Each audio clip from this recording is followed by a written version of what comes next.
Class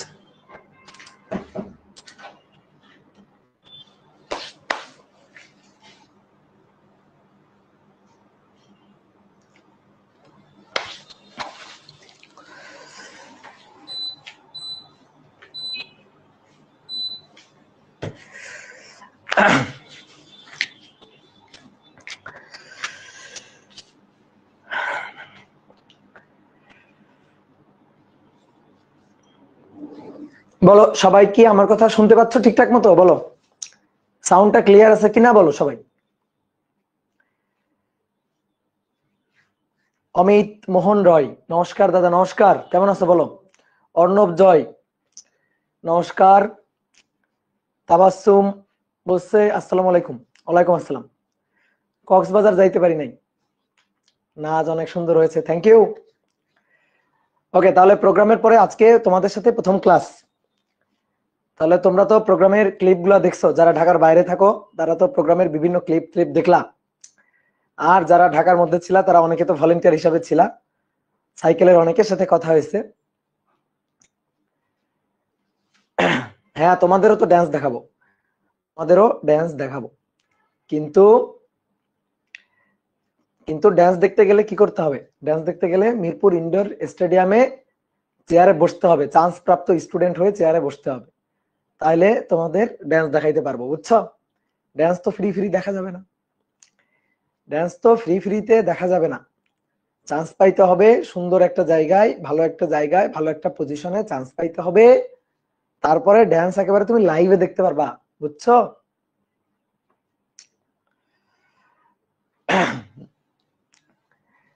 তাহলে সবাই ভালো আছে তাই তো? হ্যাঁ আমাকে, হ্যাঁ আমাকে ট্যুরে নেয় একজন হচ্ছে ট্যুরে নেয় নাই, হ্যাঁ আমাকে রেখে গেছে, দেখছো?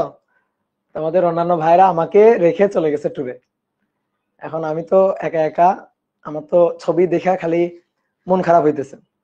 আমার ভাইরা সবাই ট্যুরে চলে গেছে, কক্সবাজার গিয়ে কত মজা করতেছে, আর আমি তোমাদের পড়াইতেছি, চিন্তা করো, ঠিক আছে? এরপরে আমি যখন ট্যুরে যাব তখন আমি কাউকে নিব না, আমাকে কেউ নেয় নাই, আমিও কাউকে নিব না, বুঝছো? ঠিক আছে, তোমাদের নিয়ে ট্যুরে চলে যাব।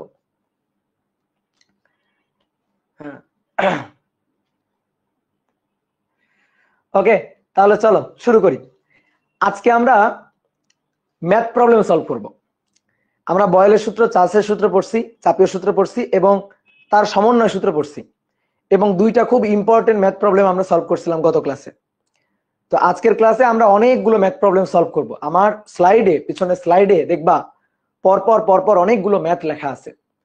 তো তুমি যে কাজটা করবা, ঠিক আছে, ক্লাসে তোমার ম্যাথ তোলার দরকার নেই।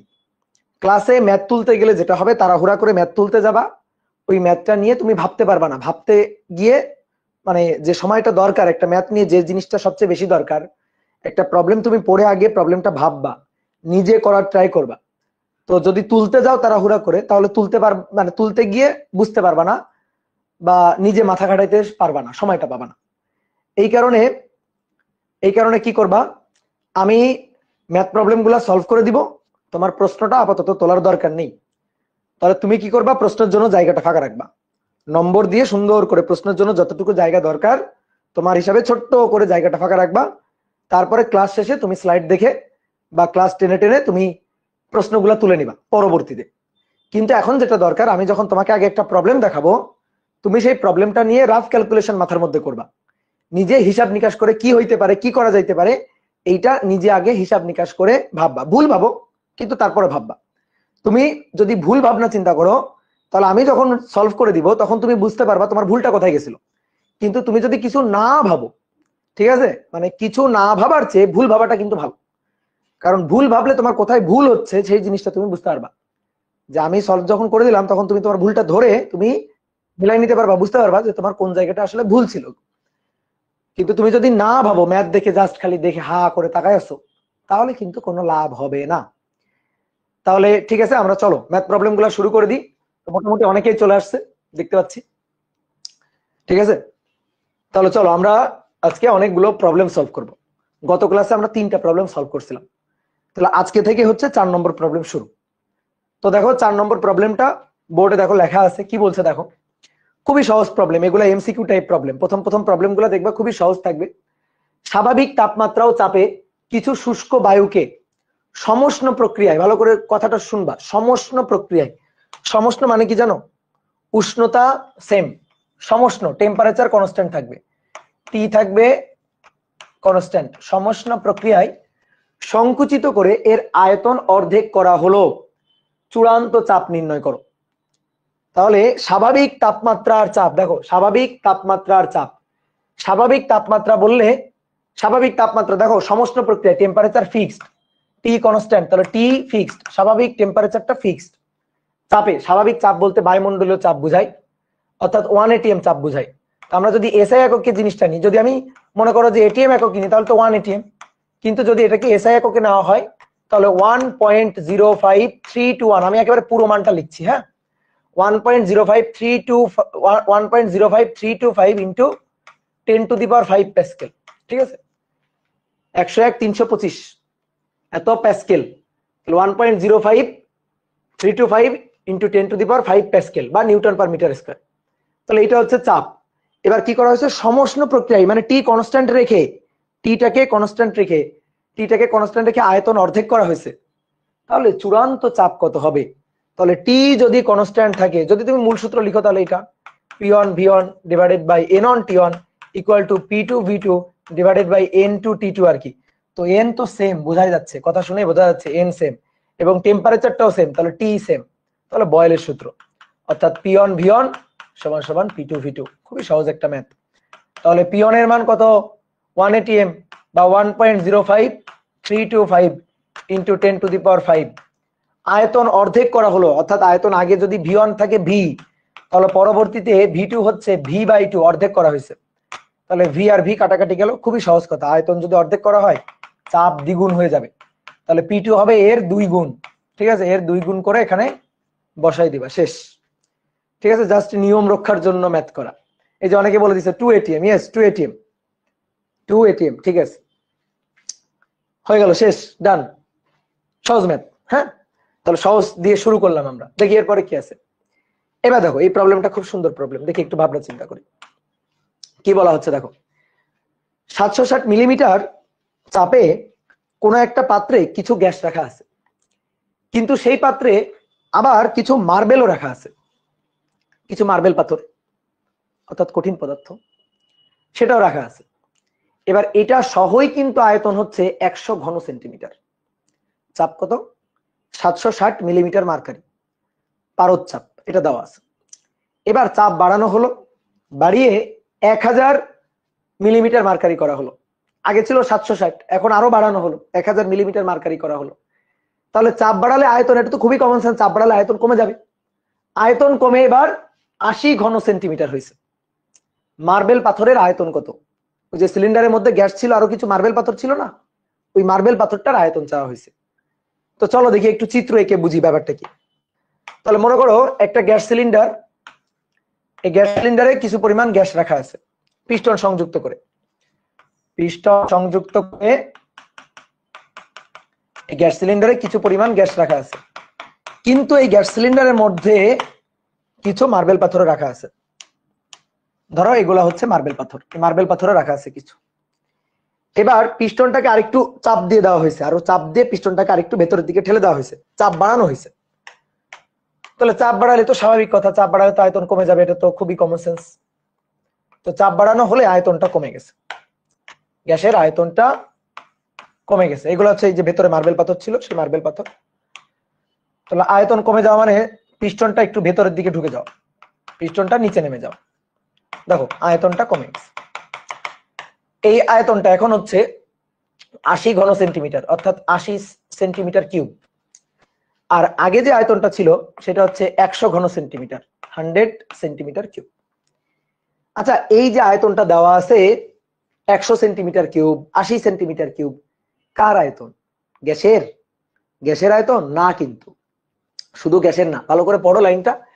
কিছু মার্বেল সহ একটি গ্যাসের আয়তন, অর্থাৎ এই যে 100 সেন্টিমিটার কিউব এটা কিন্তু মার্বেল পাথর সহ গ্যাসের আয়তন, অর্থাৎ পুরো এই টোটাল এই জায়গাটার আয়তন। এই 80 সেন্টিমিটার কিউব এটা কিন্তু মার্বেল পাথর সহ পরবর্তীতে গ্যাসের আয়তন। প্রথমে গ্যাসের চাপ ছিল হচ্ছে 760 মিলিমিটার মার্কারি, পরবর্তীতে চাপ বাড়ানো হয়েছে, চাপ বাড়িয়ে করা হয়েছে 1000 মিলিমিটার মার্কারি, মিলিমিটার মার্কারি। চাপ বাড়ানো হয়েছে, আয়তন কমে গেছে। তাহলে দেখো তাপমাত্রার কোনো কথা বলা আছে? নেই। তাহলে তাপমাত্রার যদি কথা বলা না থাকে তাহলে আমরা টেম্পারেচারটাকে স্থির ধরে নিব। টেম্পারেচারে কোনো কথা বলা নেই, তার মানে টেম্পারেচার চেঞ্জ করা হয়নি, অর্থাৎ চাপের পরিবর্তন করছে, আয়তন কমে গেছে, টেম্পারেচারে কোনো চেঞ্জ হয়নি, টেম্পারেচারটা একই আছে। তাহলে ফিক্সড টেম্পারেচারে চাপ এবং আয়তনের সম্পর্ক, বয়েলের সূত্র। এই যে P1 V1 P2 V2, P1 V1 সমান সমান P2 V2, শেষ হয়ে গেল। কিন্তু কথা হচ্ছে P1 দেওয়া আছে, P2 ও দেওয়া আছে, P1 দেওয়া আছে, P2 দেওয়া আছে, V1 দেওয়া আছে, V2 দেওয়া আছে। তাহলে বের করবো কার মান? P1 V1 সমান সমান P2 V2। তো P1 P2 V1 V2 সবই তো দেওয়া, বের করবো কার মান? প্রশ্ন পড়ি। বসে মার্বেল পাথরের আয়তন, মার্বেলের আয়তন, অর্থাৎ এর ভেতরে, গ্যাসের ভেতরে, সিলিন্ডারের ভেতরে এই যে মার্বেল পাথরটুকু আছে এটার আয়তন বের করতে বলছে, এটার আয়তন, মার্বেল পাথরের আয়তন। তো ধরি এই মার্বেল পাথরের আয়তন হচ্ছে x, এটা আমি ধরলাম, ধরি মার্বেল পাথরের আয়তন x। বলো 760 মিলিমিটার মার্কারি চাপে ছিল, এরপরে যখন আমি চাপ বাড়াই দিলাম তখন আয়তন কমে গেছে। এই আয়তনটা কার কমে গেছে? এটা কি ভেতরে মার্বেল পাথরের আয়তন কমে গেছে? মার্বেল পাথর কি কঠিন না? চাপ প্রয়োগে আয়তন কমবে, কার আয়তন কমবে? গ্যাসের। কঠিন পদার্থের আয়তন কমবে না, তরল পদার্থের আয়তন কমবে না। আমি যদি চাপ প্রয়োগ করি তাহলে এখানে আয়তনটা কমছে কার? গ্যাসের। মার্বেল পাথরের আয়তন আগেও x ছিল, এই জায়গাটা বোঝার। মার্বেল পাথরের আয়তন আগেও x পরিমাণ ছিল, এখনো মার্বেল পাথরের আয়তন x পরিমাণ। মার্বেল পাথরের আয়তনের কোনো পরিবর্তন হয়নি। চাপ প্রয়োগে গ্যাসের আয়তন পরিবর্তন হবে, গ্যাসের আয়তন কমে যাবে।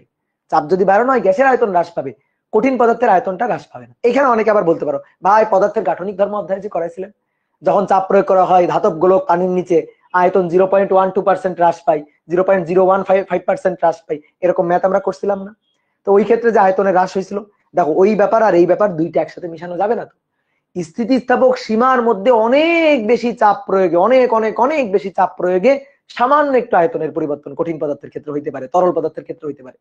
ওই জিনিস আর গ্যাসের আয়তন পরিবর্তন, এই দুইটা জিনিস একই না। এইখানে এই সিলিন্ডারের মধ্যে কঠিন পদার্থ কিছু মার্বেল পাথর আছে আর কিছু গ্যাস আছে। আমি যখন চাপ প্রয়োগ করবো 760 মিলিমিটার থেকে 1000 মিলিমিটার, তখন গ্যাসের আয়তন কমবে, কঠিন পদার্থের আয়তন কমবে না। তাহলে কঠিন পদার্থের আয়তন আগেও x ছিল, এখনো x। তাহলে বলো গ্যাসের আয়তনটা কত? গ্যাসের আয়তন আগে কত ছিল, গ্যাসের আয়তন এখন কত?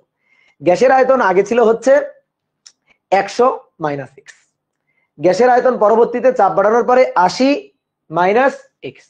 তাহলে গ্যাসের আয়তনটা 100 না, গ্যাসের আয়তনটা 80 না, গ্যাসের আয়তন হচ্ছে কঠিন পদার্থের মার্বেল পাথরের আয়তনটা বাদ দিয়ে যতটুকু, সেটা গ্যাসের আয়তন। আর যখন আমি বয়েলের সূত্র, চার্লসের সূত্র, চাপীয় সূত্র খাটাবো, এটা তো গ্যাসের জন্য খাটাবো। কার জন্য খাটাবো? গ্যাসের জন্য। তাহলে গ্যাসের জন্য খাটালে সূত্রটা আমরা কি লিখবো? P1 V1 সমান সমান P2 V2।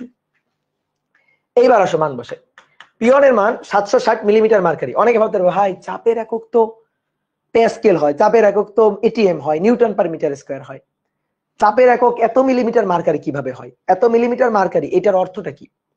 অর্থটা হচ্ছে একটা কৈশিক নলে যদি আমি 760 মিলিমিটার পারদ রাখি, তাহলে এই পারদ যে চাপের সৃষ্টি করবে সেই সমপরিমাণ চাপ এই গ্যাস সিলিন্ডারের উপর প্রযুক্ত করা হয়েছে। 760 মিলিমিটার মার্কারি চাপ। এইখান থেকে যদি তোমার প্যাসকেল এককে বের করতে হয়, নিউটন পার মিটার স্কয়ার এককে বের করতে হয়, তাহলে সূত্র হচ্ছে P = H ρg। গত ক্লাসে দেখাইছিলাম তরলের চাপ থেকে যেভাবে মানে হাইট বলে দেওয়া থাকলে যেভাবে আমরা প্রেসারটা বের করে নিতে পারি প্যাসকেল এককে। তাহলে তুমি এখানে H এর মান বসাবা 760 মিলিমিটার মার্কারি অর্থাৎ 0.76 এত মিটার। রো পারদের ঘনত্ব 13,600 আর জি এর মান 9.8 বসাবা, তাহলে সেটা প্যাসকেল এককে চলে আসবে।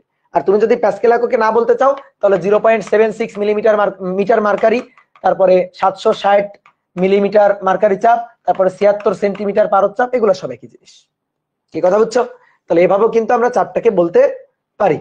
তাহলে 760 মিলিমিটার মার্কারি আর এই পাশে হচ্ছে 1000 মিলিমিটার মার্কারি। অনেকে বলতে ভাই একক কনভার্ট করলেন না কেন? এই পাশে যে একক ওই পাশে সে একক, তাই একক কনভার্ট করলাম না। তোমার যদি মনে হয় তুমি একক কনভার্ট করবা তাহলে এই পাশেও রোজি এই পাশেও রোজি দিয়ে গুণ দাও, তো রোজি রোজি দুই পাশ থেকে তো কাটাকাটি হয়ে যাবে। তাহলে 760 মিলিমিটার মার্কারি আর এই পাশে 1000 মিলিমিটার মার্কারি। এবার আয়তন বসাইতে হবে, ভি অন। বলো এই ক্ষেত্রে গ্যাসের আয়তন বলো। গ্যাসের আয়তন হচ্ছে 100 - x। আর এই ক্ষেত্রে গ্যাসের আয়তন কত? গ্যাসের আয়তন হচ্ছে 80 - x। একক কনভার্ট করার কোনো দরকার নেই। তোমার 100 ঘন সেন্টিমিটারে আছে, 80 ঘন সেন্টিমিটারে আছে, x এর মানটা এখান থেকে হিসাব করে তুমি যদি বের করো ঘন সেন্টিমিটারে আসবে, কোনো সমস্যা নেই। তাহলে এখান থেকে এবার হিসাব নিকাশ করে x এর মানটা বের করবা। কিভাবে হিসাব নিকাশ করবা? হিসাব নিকাশ করবা ক্যালকুলেটরে। ঠিক আছে, চাইলে দেখো অনেকে কি করো এখান থেকে আবার 2-3 লাইন হিসাব করো, এত কিছু না, দরকার নেই। পুরো এই লাইনটা ক্যালকুলেটরে তুলে দেওয়া যায়। দেখো যারা জানো না আমি তাদের জন্য দেখা দিচ্ছি পুরো এই জিনিসটা কিভাবে ক্যালকুলেটরে তুলে দিবা। কই গেল আমার ক্যালকুলেটর? এই দেখো আমি ক্যালকুলেটরে দেখা দিচ্ছি যে পুরো এই জিনিসটা তুমি ক্যালকুলেটরে কিভাবে তুলে ফেলবা। তার যে ক্যালকুলেটর হোক একই রকম জিনিস। দেখো কিভাবে ক্যালকুলেটর ব্যবহার করবা। তো তুমি দেখো ছিল কি 760, এই যে 760 তুলবা, 760, তারপরে ব্র্যাকেট, তারপরে ছিল 100, তারপরে মাইনাস, তারপরে ছিল এক্স, এই যে আননোন কোয়ান্টিটি এক্স, এক্স এর মানটাই আমরা চাই। তাহলে এখানে এক্স বসাইতে হবে। কিভাবে এক্সটা বসাবা? এক্সটা বসাবা হচ্ছে দেখো এই যে আলফা চাপ দিবা, তারপরে ফার্স্ট ব্র্যাকেটের লাস্টের উপরে দেখো লাল কালি দিয়ে লেখা আছে এক্স, তাহলে আলফা চাপ দিয়ে এক্সটা এই যে তুলে নিবা, নিয়ে ব্র্যাকেটটা শেষ করলাম। এবার সমান চিহ্ন দিয়ে পুরো ইকুয়েশনটা তো তুলতে চাও, তোমার ওই যে এই যে একটু আগে যে লাইনটা আমি এখানে লিখছি, এই যে এই লাইনটাই, পুরো ইকুয়েশনটাই তো আমি তুলতে চাই। তাহলে ইকুয়েশনটা তোলার জন্য সমান চিহ্ন দিতে হবে। তো সেই সমান চিহ্ন এটা না, সেই সমান চিহ্ন এইটাই, দেখো এই যে সলভের পাশে লেখা আছে। তাহলে আলফা চাপ দিয়ে এই যে CALC বোতামটা চাপ দিবা, তাহলে সমান চিহ্ন উঠবে। এবার তারপরে কত ছিল? তারপরে ছিল 1000 ব্র্যাকেট 80 মাইনাস আবার এক্স, তাহলে আলফা চাপ দিয়ে এই যে ফার্স্ট ব্র্যাকেটের লাস্টেরটা তুলে ফেলবা, হয়ে গেল। এবার তারপরে শিফট সলভ, তাহলে শিফট সলভ দিলে চলে আসবে শিফট সলভ। ওহো, এই যে জটিল জটিল সংখ্যা মোডে রয়েছে বলে আমার হইল না। দাঁড়াও দাঁড়াও দাঁড়াও, এই মোডটা আমি একটু ঠিক করে নিই।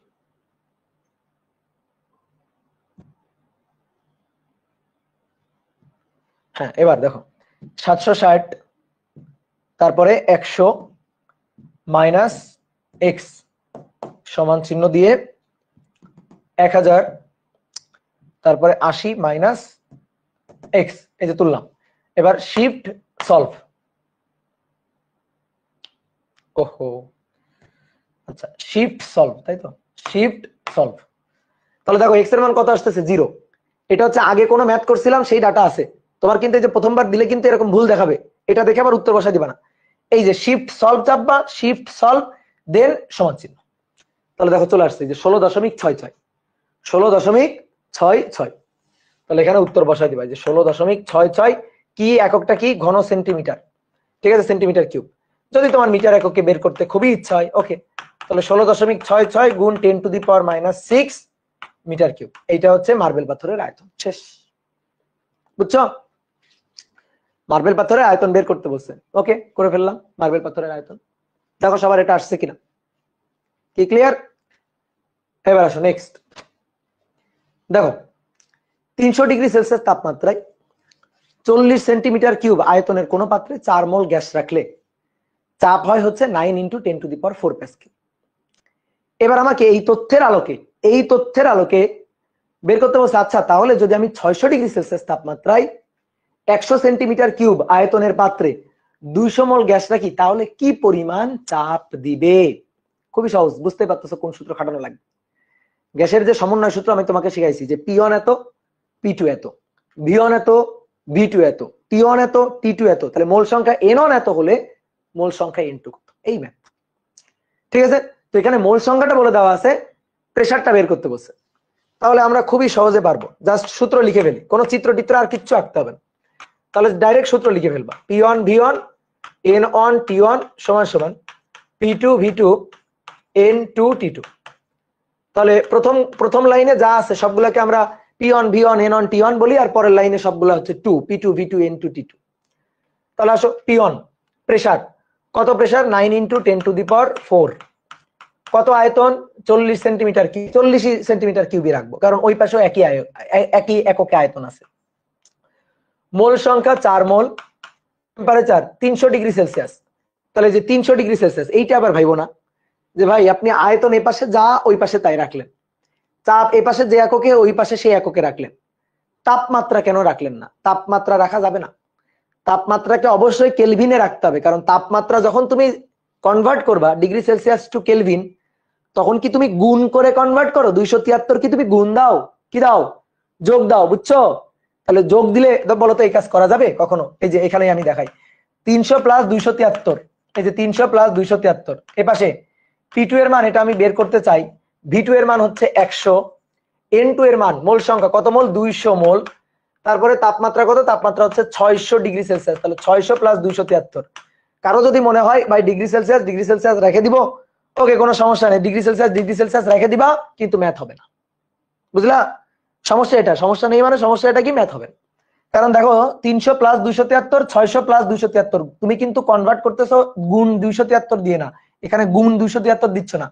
তুমি যদি বলো না ভাই আমি এইটা কাজ করবো, 273 কাটাকাটি করো, এটা করো, যোগ আকারে আছে, তুমি এরকম কাটাকাটি করো, তাহলে খবরদার ডিগ্রি সেলসিয়াস স্কেল থাকলে মানে এই পাশেও যা ওই পাশেও তাই, এটা রাখা যাবে না, অবশ্যই কেলভিন এককে নিয়ে করতে হবে কিন্তু হিসাব।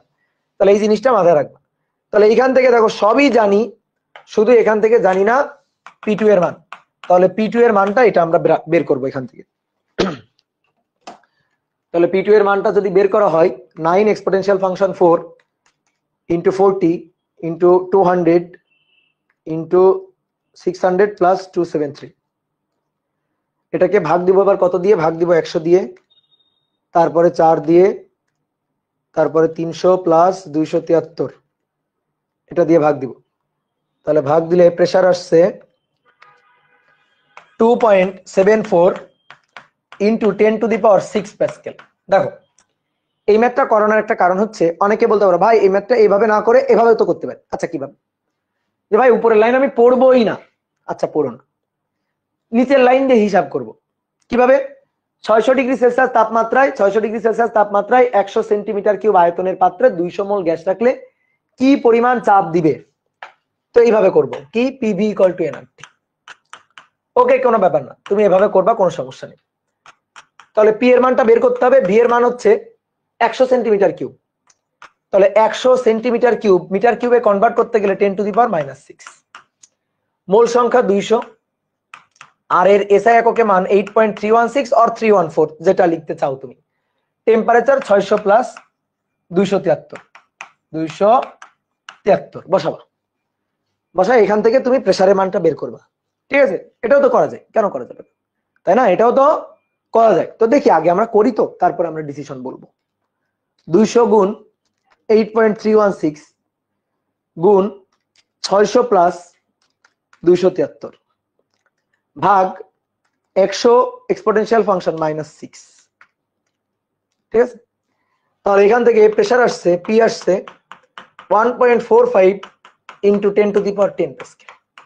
এই যে এটা আসছে। দেখো দুইটা উত্তর ম্যাচ করলো, দেখো দুইটা উত্তর ম্যাচ করে নাই, দুইটা উত্তর ম্যাচ করে নাই। এইবার শোনো,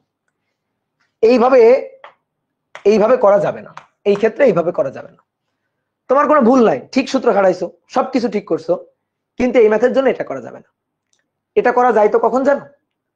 উপরের লাইনটা বলে দেওয়া না থাকলে, উপরের লাইনে শর্ত আরোপ করা আছে, এই শর্ত যদি বলে দেওয়া না থাকতো তাহলে তুমি এটা করতে পারতা।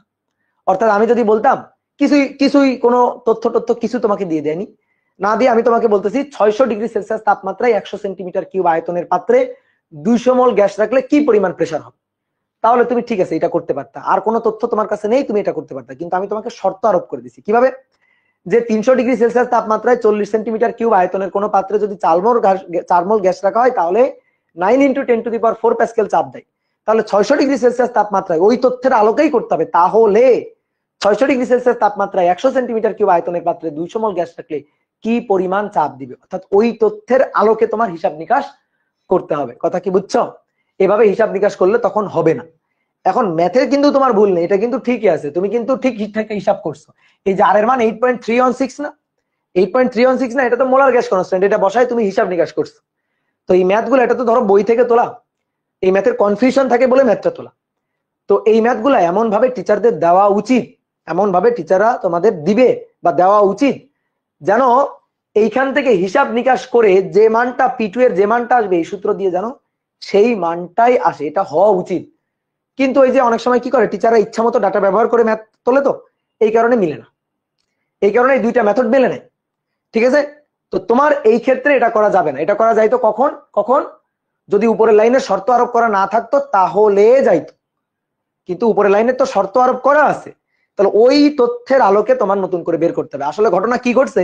এখানে যে তথ্যগুলো দেওয়া আছে, ডাটাগুলো দেওয়া আছে, এগুলো আসলে মানে প্রকৃতপক্ষে ঠিক ডাটা দেওয়া, কিন্তু ওটা যা দেওয়া আছে আমার তো কোশ্চেনে যা দেওয়া আছে তার প্রেক্ষিতে আমার ম্যাথ করতে হবে। অর্থাৎ এখানে যে তথ্যগুলো দেওয়া আছে, প্রথম লাইনে যে তথ্য দেওয়া আছে সেই তথ্য দিয়ে মোলার গ্যাস কনস্ট্যান্টের মান 8.316 আসবে না। মোলার গ্যাস কনস্ট্যান্টের মান 8.316 আসবে না। অর্থাৎ তথ্য যা দেওয়া আছে সেই তথ্যগুলাও ম্যাথ তুলতে গেলে তথ্যগুলাও হিসাব নিকাশ করে দিতে হয়। তো এই তথ্যটা ঠিকঠাক দেওয়া নেই, এখানে যে তথ্যগুলো দেওয়া আছে ঠিকঠাক দেওয়া নেই। তাহলে এখন তোমরা, এটা তো বইয়ের ম্যাথ, ঠিক আছে, মেবি ইসাক স্যারের বইয়ের ম্যাথ, তো তোমরা কনফিউজড হওয়ার কিছু নাই। তোমাদের যদি এরকম শর্ত আরোপ করে ম্যাথ দেয়, ওকে ঠিক আছে, তাহলে তুমি শর্ত আরোপ করে ম্যাথ দিলে তুমি এভাবে করবা।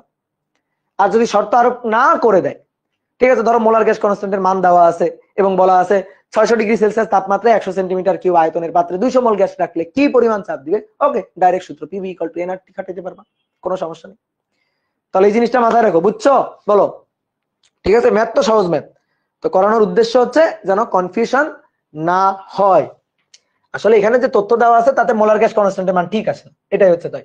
উপরের লাইনে যে তথ্যগুলো দেওয়া আছে ওখান থেকে মোলার গ্যাস কনস্ট্যান্টের মান হিসাব করে দেখো আর এর মান জীবনও 8.316 আসবে না। আসো এবার একটা ছোট্ট MCQ টাইপ ম্যাথ করি। কি বলছে দেখো, অক্সিজেন এবং হাইড্রোজেন দুইটা নমুনা আর কি, অক্সিজেন এবং হাইড্রোজেন গ্যাসের দুটি নমুনার ভর, এখানে কি লেখা হয়ে গেছে, হাইড্রোজেন এবং অক্সিজেন গ্যাসের দুটি নমুনার ভর, মানে এর হবে, এটা এর হবে, ঠিক আছে। হাইড্রোজেন এবং অক্সিজেনের দুটি নমুনার ভর, আয়তন, চাপ সমান হলে তাদের চরম তাপমাত্রার অনুপাত কত? তো চরম তাপমাত্রা মানে পরম না আর কি, সহজ কথা। চরম তাপমাত্রা মানে তাপমাত্রা, চরম দেখে ভয় পাওয়ার কিছু নাই, আমাদের চাইছে তাপমাত্রার অনুপাত কত। তাহলে কি কি গ্যাস?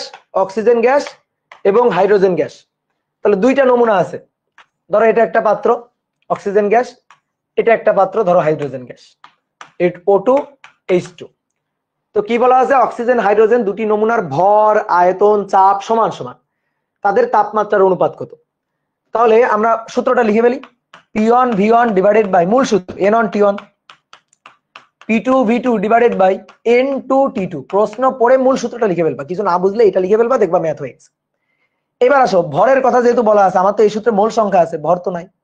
তাহলে একটা কাজ করি, ভর পাওয়া যাবে কাকে ভাঙলে? বলো, ভর পাওয়া যাবে কাকে ভাঙলে? এই যে N কে ভাঙলে, মোল সংখ্যা। তাহলে P1 V1 ডিভাইডেড বাই দেখো T1, মোল সংখ্যা, ভর ভাগ আণবিক ভর, তাহলে M1 ডিভাইডেড বাই আণবিক ভর বড় হাতের M1। তারপর এখানে P2 V2 T2, M2 বড় হাতের M2। বুঝছো? কি ক্লিয়ার? তাহলে দেখো একটা কাজ করি, এই ওয়ান গুলো আমি বলি হচ্ছে P1 V1 N1 T1, এটা হচ্ছে অক্সিজেন গ্যাসের, P2 V2 N2 T2 এটা হচ্ছে ধরো হাইড্রোজেন গ্যাসের। আমাদের কি চাওয়া হয়েছে, তাদের তাপমাত্রার অনুপাত কত চাইছে। তাহলে দেখো একটু দেখো কি কি সেম, কি কি সেম পড়ি তো, একটা একটা করে পড়ি। ভর সেম, ওকে, তাহলে ভর কাটাকাটি, M1 M2 কাটাকাটি। তারপরে আয়তন সেম, ভালো কথা, V1 V2 ও কাটাকাটি। চাপও সমান, ভালো কথা, P1 P2 কাটাকাটি। বড় বড় হাতের M1 আর বড় হাতের M2 কাটবা? বলো কাটবা? এখানে কি কাটা যাবে না, অক্সিজেন গ্যাস হাইড্রোজেন গ্যাস আণবিক ভর আলাদা। তাহলে বড় হাতের M1 বড় হাতের M2 কিন্তু কাটাকাটি হবে না, এটা অক্সিজেন গ্যাসের আণবিক ভর, এটা হাইড্রোজেন গ্যাসের আণবিক ভর। তো টেম্পারেচারের রেশিও চাইছে, হয়েই তো গেছে ম্যাথ।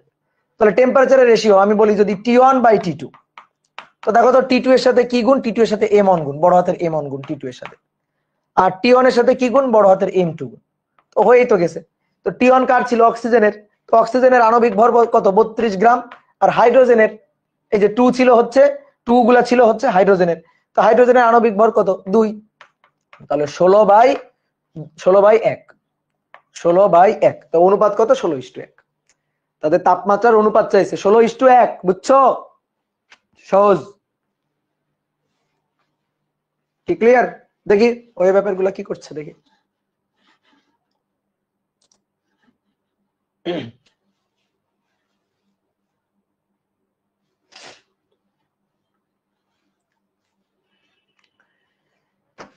কি ক্লিয়ার?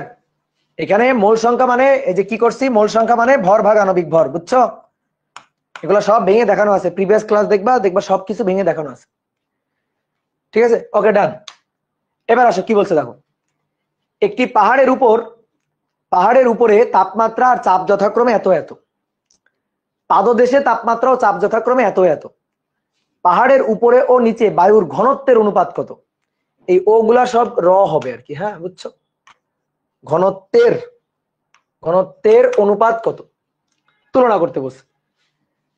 তাহলে দেখো বুঝি, একটা পাহাড় আঁকো, একটা পাহাড় আঁকলাম, ধরো এই যে পাহাড়, ধরো তুমি দার্জিলিং ঘুরতে গেছো, তো এই পাহাড়ের নিচে এবং উপরে, তো পাহাড়ের উপরে তাপমাত্রা ধরলাম, উপরেরটাকে আমি বললাম T1, 7°C, তাপমাত্রা 7°C, চাপ প্রেসার P1, এটা হচ্ছে 70 সেন্টিমিটার মার্কারি চাপ।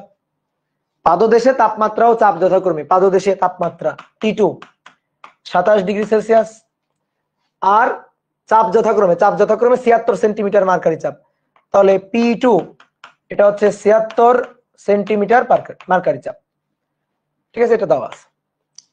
বলছে উপরে ও নিচে বায়ুর ঘনত্বের তুলনা করো, ঘনত্বের তুলনা, ঘনত্ব লাগবে।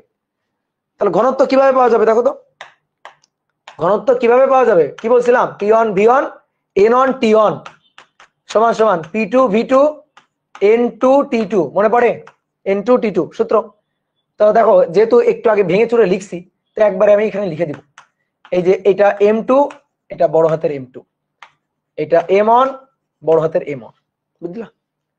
এইবার আসো, ঘনত্ব লাগবে, আয়তনকে ভাঙলে ঘনত্ব পাওয়া যাবে, রো ইকুয়াল টু M/V, তাহলে V ইকুয়াল টু M/ρ, তাহলে P1 V equal to M/ρ, V equal to M/ρ, তাহলে M1 ডিভাইডেড বাই ρ1, এই যে ρ1 বড় হাতের M1 থাকলো, এখানে M1 থাকলো, T1 থাকলো, বুঝলা?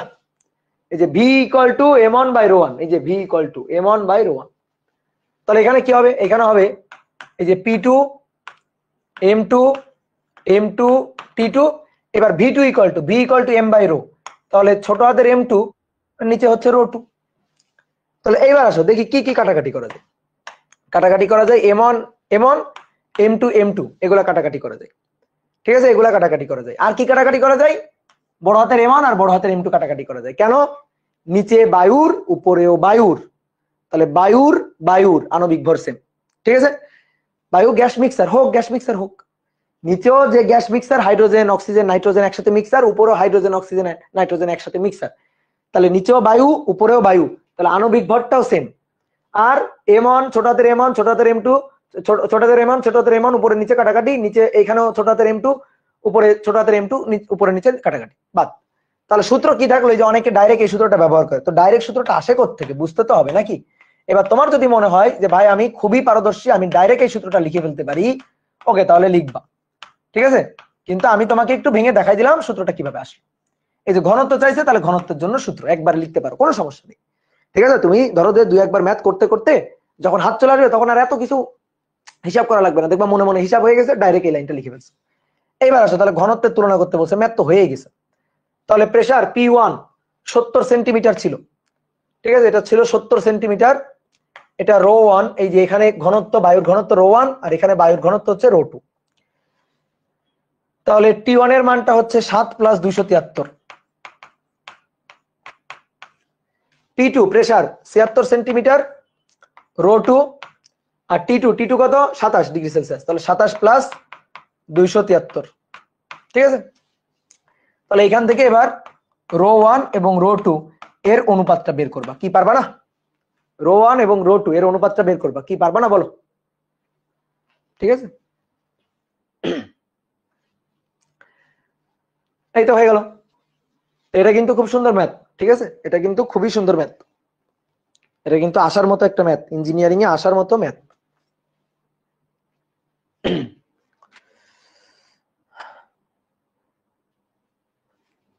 কি ক্লিয়ার? ওকে, নেক্সট আসো, দেখো 9 নম্বর ম্যাথ কি বলছে, স্থির চাপে এত আয়তনের কোন গ্যাসকে 0 ডিগ্রি সেলসিয়াস থেকে 68.25 ডিগ্রি সেলসিয়াস পর্যন্ত উত্তপ্ত করার ফলে এর আয়তন এতটুকু বৃদ্ধি পায়, তাহলে পরম শূন্য তাপমাত্রার মান বের করতে বলছে। এটা কোনো কোশ্চেন হলো? বলো তো, পরম শূন্য তাপমাত্রার মান বের করতে বলছে, পরম শূন্য তাপমাত্রা তো -273 ডিগ্রি সেলসিয়াস, শেষ। তা আবার পরম শূন্য তাপমাত্রার মান কি বের করব? তুমি মুখস্থ যদি লিখে দাও পরম শূন্য তাপমাত্রার মান -273 ডিগ্রি সেলসিয়াস, তাহলে এই ম্যাথটার মাহাত্ম্য কি থাকবে? এই ম্যাথটা তোমাকে দেওয়া হয়েছে কেন? এক্সপেরিমেন্টালি তুমি এখান থেকে এই ম্যাথ থেকে ডাটা নিয়ে তথ্য নিয়ে হিসাব করে তুমি পরম শূন্য তাপমাত্রার মানটা বের করবা। তুমি মুখস্থ লিখে দিলে হবে, ঠিক আছে। ধরো গ্যাসের আয়তন প্রসারণ সহগ মুখস্থ বলে দিলা, হবে না। তারপরে পরম শূন্য তাপমাত্রা চাইছে, প্রশ্নে তথ্য দিয়ে, তথ্য উপাত্ত দিয়ে তোমাকে বের করতে বলছে, তাহলে হিসাব করে তোমার বের করতে হবে। তাহলে স্থির চাপে, চাপ স্থির কার সূত্র? চাপ স্থির, আয়তন আর তাপমাত্রার সম্পর্ক কার সূত্র? চার্লসের সূত্র। তাহলে চার্লসের সূত্র থেকে এই যে তথ্য উপাত্ত গুলা ব্যবহার করে আমার পরম শূন্য তাপমাত্রার মানটা বের করে দেখাইতে হবে। এবং এখানে যে তথ্য দেওয়া আছে তাতে হয়তো আমরা আশা করতেছি যে আমরা হিসাব নিকাশ করলে ওই -273 ডিগ্রি সেলসিয়াসই পাবো, এটা পাওয়া উচিত আর কি। চলো দেখি পাই কিনা। তাহলে কি বলা হচ্ছে দেখি, স্থির চাপে বুঝলাম, তাহলে পি কনস্ট্যান্ট, এত আয়তনের কোন গ্যাসকে 0 ডিগ্রি সেলসিয়াস তাপমাত্রা হতে, এত আয়তনের গ্যাসকে 0 ডিগ্রি সেলসিয়াস তাপমাত্রা থেকে মানে উত্তপ্ত করা শুরু করছি, তাহলে ভাইয়া এটা হচ্ছে V0, 0 ডিগ্রি সেলসিয়াস তাপমাত্রার আয়তন। এত থেকে এত পর্যন্ত উত্তপ্ত করার ফলে এত বৃদ্ধি পাইছে, এটা এতটুকু বৃদ্ধি পাইছে, এতটুকু কিন্তু হয়নি, এতটুকু বৃদ্ধি পাইছে, তার মানে এটা ডেল ভি, আয়তনের বৃদ্ধি। ডেল ভি মানে কি? ভি থেটা মাইনাস V0, বুঝছো? 0 ডিগ্রি সেলসিয়াস তাপমাত্রা আয়তন ওই যে উপরে দেওয়া ছিল, আর থেটা ডিগ্রি সেলসিয়াস তাপমাত্রা, অর্থাৎ এই পর্যন্ত তুমি উত্তপ্ত করার পরে নতুন করে আয়তন যেটা হইলো এটা হচ্ছে ভি থেটা। তাহলে এই দুইটার ডিফারেন্সটাই হচ্ছে কতটুকু বাড়লো। পরম শূন্য তাপমাত্রার মান চাইছে, পরম শূন্য তাপমাত্রা। আচ্ছা দেখো তো পরম শূন্য তাপমাত্রায় কি ঘটনাটা ঘটে? পরম শূন্য তাপমাত্রায় কি ঘটনাটা ঘটে? পরম শূন্য তাপমাত্রায় গ্যাসের আয়তন শূন্য হয়, এই যে V theta V0 1 plus gamma P theta. তাহলে পরম শূন্য তাপমাত্রা এই যে থেটার মানটা, এটা যদি পরম শূন্য তাপমাত্রা হয় তাহলে ভি থেটা হবে 0, এটা হবে 0। আচ্ছা ঠিক আছে, এটা যদি 0 হয় দেখি কি হয়। এটা যদি 0 হয় তাহলে V0 1 plus gamma P theta, তাহলে 1 প্লাস গামা পি থেটা সমান সমান 0, কারণ V0 এই পাশে আসলে 0 এর সাথে ভাগ হইতো 0ই হবে। তাহলে 1 প্লাস গামা পি থেটা সমান সমান 0, বুঝছো? তাহলে gamma P theta equal to -1, তাহলে থেটা ইকুয়াল টু কত? থেটা ইকুয়াল টু কত বলো, একবারে লিখে দিই। তাহলে থেটা ইকুয়াল টু কত? -1 ডিভাইডেড বাই গামা পি। অর্থাৎ স্থির চাপে আয়তন প্রসারণ সহগের যে মানটা হবে, এই গ্যাসের ক্ষেত্রে স্থির চাপে আয়তন প্রসারণ সহগের যে মানটা হবে, সেই মানটাকে ইনভার্স করে সামনে একটা মাইনাস লাগাই দিবা, তাহলে সেটাই হবে পরম শূন্য তাপমাত্রা। তাহলে আয়তন প্রসারণ সহগটা আমার দরকার, আয়তন প্রসারণ সহগ না পাইলে কিন্তু আমি পরম শূন্য তাপমাত্রা থেটা পাবো না। তাহলে আয়তন প্রসারণ সহগ বের করার জন্য উপরে তথ্যগুলো দেওয়া আছে। এইবার আসো উপরে যে তথ্যগুলো দেওয়া আছে সেই তথ্যগুলো ব্যবহার করি। আমরা জানতাম V theta equal to V0 1 plus alpha theta, তাহলে V theta equal to V0 plus V0 alpha theta. এই V0 টাকে এই পাশে নিয়ে আসি, তাহলে ভি থেটা মাইনাস V0 সমান সমান V0 alpha theta. V theta minus V0 that is del V, V theta minus V0 that is del V. এই ডেল ভি হচ্ছে V0 আলফা থেটা, ঠিক আছে? কি কথা কি বুঝছো? ও সরি সরি সরি সরি, বয়স হয়ে গেলে যা হয়। আলফা দিচ্ছি কেন, গামা হবে, সরি এটা তো গামা, গামা পি, আলফা কেন দিচ্ছি? ওই যে দৈর্ঘ্য প্রসারণ সহগ দিয়ে ফেলছি ভুল। সরি ভুল হয়ে গেছে, মাফ করে দাও।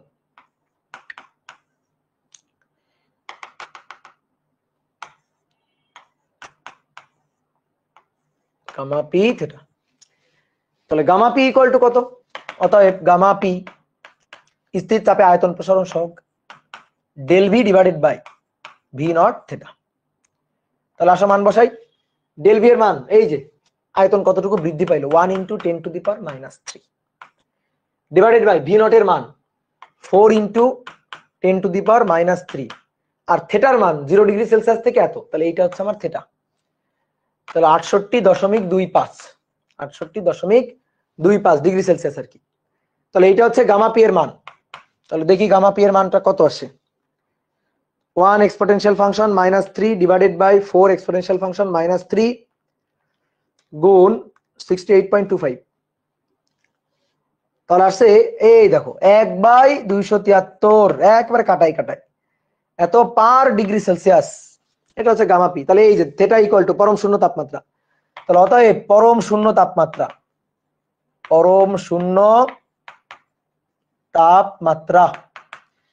তাহলে theta equal to -1 divided by gamma P. তাহলে -1 একে উল্টাই দাও, সামনে মাইনাস, তাহলে -273 পার ডিগ্রি সেলসিয়াস উল্টে গিয়ে কি হয়ে যাবে? Degree Celsius. শেষ, এটাই হচ্ছে অ্যান্সার। তাহলে এখানে যে তথ্যগুলো দেওয়া আছে সুন্দর করে হিসাব নিকাশ করেই তথ্য দেওয়া আছে, তো খুবই ভালো। এরকম হিসাব নিকাশ করে সুন্দর তথ্য দেওয়া থাকলে ভালো। কিন্তু আমরা কি করলাম, যে তথ্যগুলো দেওয়া আছে তাদের পরম শূন্য তাপমাত্রার মান বের করলাম, আসলো ধরো যে -400 ডিগ্রি সেলসিয়াস, তাহলে তো ভালো হইল না। এই কারণে তথ্য উপাত্তগুলা বুঝে শুনে দেওয়া উচিত, টিচারদের এই কাজটা করা উচিত। কি বুঝতে পারছো? যে তাপমাত্রায় আয়তন শূন্য হয় সেটা পরম শূন্য তাপমাত্রায়। পরম শূন্য তাপমাত্রা হচ্ছে আয়তন প্রসারণ সহগের বিপরীত রাশি, ঠিক আছে, মাইনাস সামনে দিয়ে বিপরীত রাশি। তাহলে এবার আয়তন প্রসারণ সহগ, এই উপরের তথ্য থেকে আয়তন প্রসারণ সহগের মানটা বের করো, তারপর তারা উল্টে দাও, সামনে একটা মাইনাস দিয়ে দাও, হয়ে গেল, শেষ। অনেক সহজ। চলো, স্থির চাপে 37 ডিগ্রি সেলসিয়াস তাপমাত্রায় কোনো গ্যাসের ঘনত্ব যদি এত হয়, কত তাপমাত্রায় ওই গ্যাসের ঘনত্ব এত হবে? তাহলে স্থির চাপে প্রেসার পি কনস্ট্যান্ট, অলরেডি এই টাইপের একটা ম্যাথ হয়ে গেছে করা। তাহলে পি কনস্ট্যান্ট বলছে 37 ডিগ্রি সেলসিয়াস তাপমাত্রায় কোনো গ্যাসের ঘনত্ব, কোনো গ্যাসের T1 ঘনত্ব, এটা ρ1, তাহলে কত তাপমাত্রায়, মানে T2 চাইছে ওই গ্যাসের ঘনত্ব এত হবে, এটা ρ2, বুঝছো? এটা ρ2 ওই গ্যাসের, তার মানে ওই মোল সংখ্যা, ওই ভরের গ্যাসের ভর সেম, মোল সংখ্যা সেম, তাহলে ঘনত্বের সাথে কার সম্পর্ক? তাপমাত্রা, চাপটা কনস্ট্যান্ট। তাহলে একটু আগেই দেখো আমরা কিন্তু সূত্র পাইছিলাম, এরকম সূত্রটা পাইছিলাম, দেখো তো মনে পড়ে কিনা? P1 ডিভাইডেড বাই ρ1 T1 সমান সমান P2 ডিভাইডেড বাই ρ2 T2, এটাই কিন্তু পাইছিলাম লাস্টে কি। তোমার বলছিলাম তুমি চাইলে একবার এটা লিখতে পারো। এবার বলো কি বলছে? স্থির চাপে, তার মানে P কনস্ট্যান্ট, তাহলে উপর থেকে P বাদ, Pটা কনস্ট্যান্ট, তাহলে P1 P2 বাদ, তাহলে P1 P2 বাদ থাকলে সূত্রটা কি থাকে বলতো? নিচে থেকে ρ1 T1 সমান সমান থাকে ρ2 T2, শেষ। এবার মানগুলো বসাই দিবা। তাহলে ρ1 এর মানটা কত? 28, T1 এর মান 37 + 273, তাহলে এখান থেকে আমার কি বের করতে হবে? T2 এর মানটা বের করতে হবে, আর ρ2 কত হবে? 48। তাহলে এখান থেকে T2 এর মানটা হিসাব করে বের করবা, T2 এর মানটা হিসাব করে বের করবা, এত কেজি পার মিটার কিউব, বুঝছো? KG per metre cube. ঘনত্ব বের করতে হবে না, কি করছে এটা? এটা ঘনত্ব তো বের করতে হবে না, ঘনত্ব না, তাপমাত্রা। কি তাপমাত্রা? তাহলে কোন এককে? কেলভিন এককে, ঠিক আছে, কেলভিন এককে। 161.45, ঠিক আছে। ওকে, ক্লিয়ার, ডান। সহজ ম্যাথ এগুলা, এগুলা এমসিকিউ। এবার কি বলছে দেখো, নির্দিষ্ট ভর বিশিষ্ট, ভর সেম, ভালো কথা। তাহলে নির্দিষ্ট ভর বিশিষ্ট এম কনস্ট্যান্ট, নির্দিষ্ট ভর নির্দিষ্ট মোল সংখ্যা আর কি। তাহলে এম নির্দিষ্ট ভর বিশিষ্ট 0 ডিগ্রি সেলসিয়াস তাপমাত্রায় ও 5 × 10⁵ প্যাসকেল চাপে কোন গ্যাসের ঘনত্ব 10 কেজি পার মিটার কিউব। তাহলে তাপমাত্রা T1, চাপ P1, ঘনত্ব ρ1। বলছে 25 ডিগ্রি সেলসিয়াস তাপমাত্রায় T2, এটা T2 চাপে উক্ত গ্যাসের ঘনত্ব, উক্ত গ্যাসের ওই গ্যাসটারই, সেম ভরের ওই গ্যাসটারই ঘনত্ব ρ2 কত হবে? তাহলে বোঝা গেছে কি করতে হবে? P1 ডিভাইডেড বাই ρ1 T1 সমান সমান P2 divided by rho two T2। এই ঘনত্বের ম্যাথগুলা কিন্তু বেশিরভাগ সময় আসে। তাহলে P1 এর মান 5 ইন্টু 10 টু দি পাওয়ার 5, ঠিক আছে, 5 into 10 to the power 5, rho 1 10, T1 0 plus 273 মানে শুধু 273। তাহলে রো 2 এর মান বের করতে চাই, T2 এর মান কত 25 প্লাস 273, আর উপরে P2 12 গুণ 10 টু দি পাওয়ার 5 প্যাসকেল। ঠিক আছে, সব জানো, শুধু জানো না রো 2 এর মান। সুন্দর করে রো 2 এর মানটা বের করে দিবা, শেষ। এই যে অনেকে করে ফেলছে 21.98, বসে দাও বক্সের মধ্যে, বসে দাও 21.98, ঠিক আছে। ওকে, নেক্সট চেঞ্জ করলাম। হ্যাঁ, নেক্সট আসো, দেখো এইবার আসো আমরা আসলে রিটেন টাইপের ম্যাথের মধ্যে যাচ্ছি এখন। ঠিক আছে, এর আগেও দু একটা ম্যাথ ছিল রিটেন টাইপ, সবই আর কি মিলানো আসে। তো দেখো এবার একটু বুঝতে হবে কি বলছে, দেখি একটু পড়ি আগে। ধরো তোমার কথাই বলি, তুমি একদিন একটা গাড়ি নিয়ে একটা শহরে গেছো। তো তোমার গাড়ির যে চাকাটা, সেই চাকায় তুমি ব্যারোমিটার দিয়ে, মানে চাপ মাপক যন্ত্র যেটা, তো তুমি চাপ মেপে দেখছো গাড়ির চাকার ভেতরে গ্যাসের যে চাপটা, সেই চাপটা হচ্ছে 2 into 10 to the power 5 Pascal. তুমি দেখলা গাড়ির চাকার টায়ারের চাপ মেপে দেখলা 2 into 10 to the power 5 Pascal. যে শহরে গেছো সেই শহরের তাপমাত্রা, বায়ুর তাপমাত্রা হচ্ছে 27 ডিগ্রি সেলসিয়াস, আর চাপ হচ্ছে 1 into 10 to the power 5 Pascal. যে শহরে তুমি গেছো সেই শহরের বায়ুর তাপমাত্রা, বায়ুমণ্ডলের চাপ তোমার বলে দেওয়া আছে। আর গাড়ির চাকার চাপটা তুমি পরিমাপ করে পাইছো হচ্ছে মেপে, পরিমাপ করে, কিন্তু কথাটা খেয়াল করো, পরিমাপ করে পাওয়া গেছে 2 into 10 to the power 5 Pascal. তুমি এবার অন্য একটা শহরে গেছো। এবার তুমি অন্য একটা শহরে যাওয়ার পরে দেখলা সেই শহরের বায়ুর তাপমাত্রা হচ্ছে 12 ডিগ্রি সেলসিয়াস, এবং সেই শহরের বায়ুমণ্ডলের চাপ একটু বেশি। কত বেশি, কত হচ্ছে 6.7 into 10 to the power 4 Pascal, sorry বেশি না কম, 6.7 into 10 to the power 4 Pascal. এবার বলা হচ্ছে তখন তার গাড়ির টায়ারের চাপ মেপে কত দেখা যাবে। তখন গাড়ির চাকার টায়ারের চাপ মেপে কত দেখা যাবে। এই যে একজন অলরেডি উত্তর বলে ফেলছে, এই কেমনে বললো উত্তর।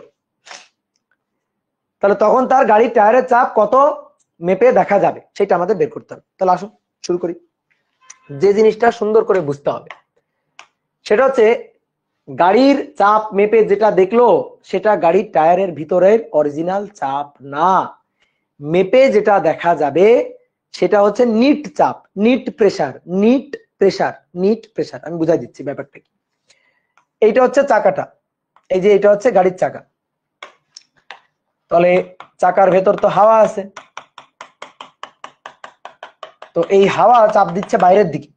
তাহলে দেখো ভালো করে বোঝো, এই হাওয়াটা চাপ দিচ্ছে বাইরের দিকে, আর বায়ুমণ্ডল চাপ দিচ্ছে এই যে এভাবে। তাহলে এই প্রেসারটা বায়ুমণ্ডলের প্রেসার। দেখো চাপের আসলে দিক হয় না, কিন্তু এটা বোঝানোর জন্য আমি দিচ্ছি আর কি, মানে চাপের প্রেসারের জন্য অনুভূত বল আর কি। তাহলে বাইরের যে বায়ুমণ্ডলের চাপ, তার জন্য যে বলটা সেটা এইদিকে, আর ভিতরে ভিতরে যে বাতাসটা আছে তার জন্য যে বলটা সেটা হচ্ছে এই বরাবর।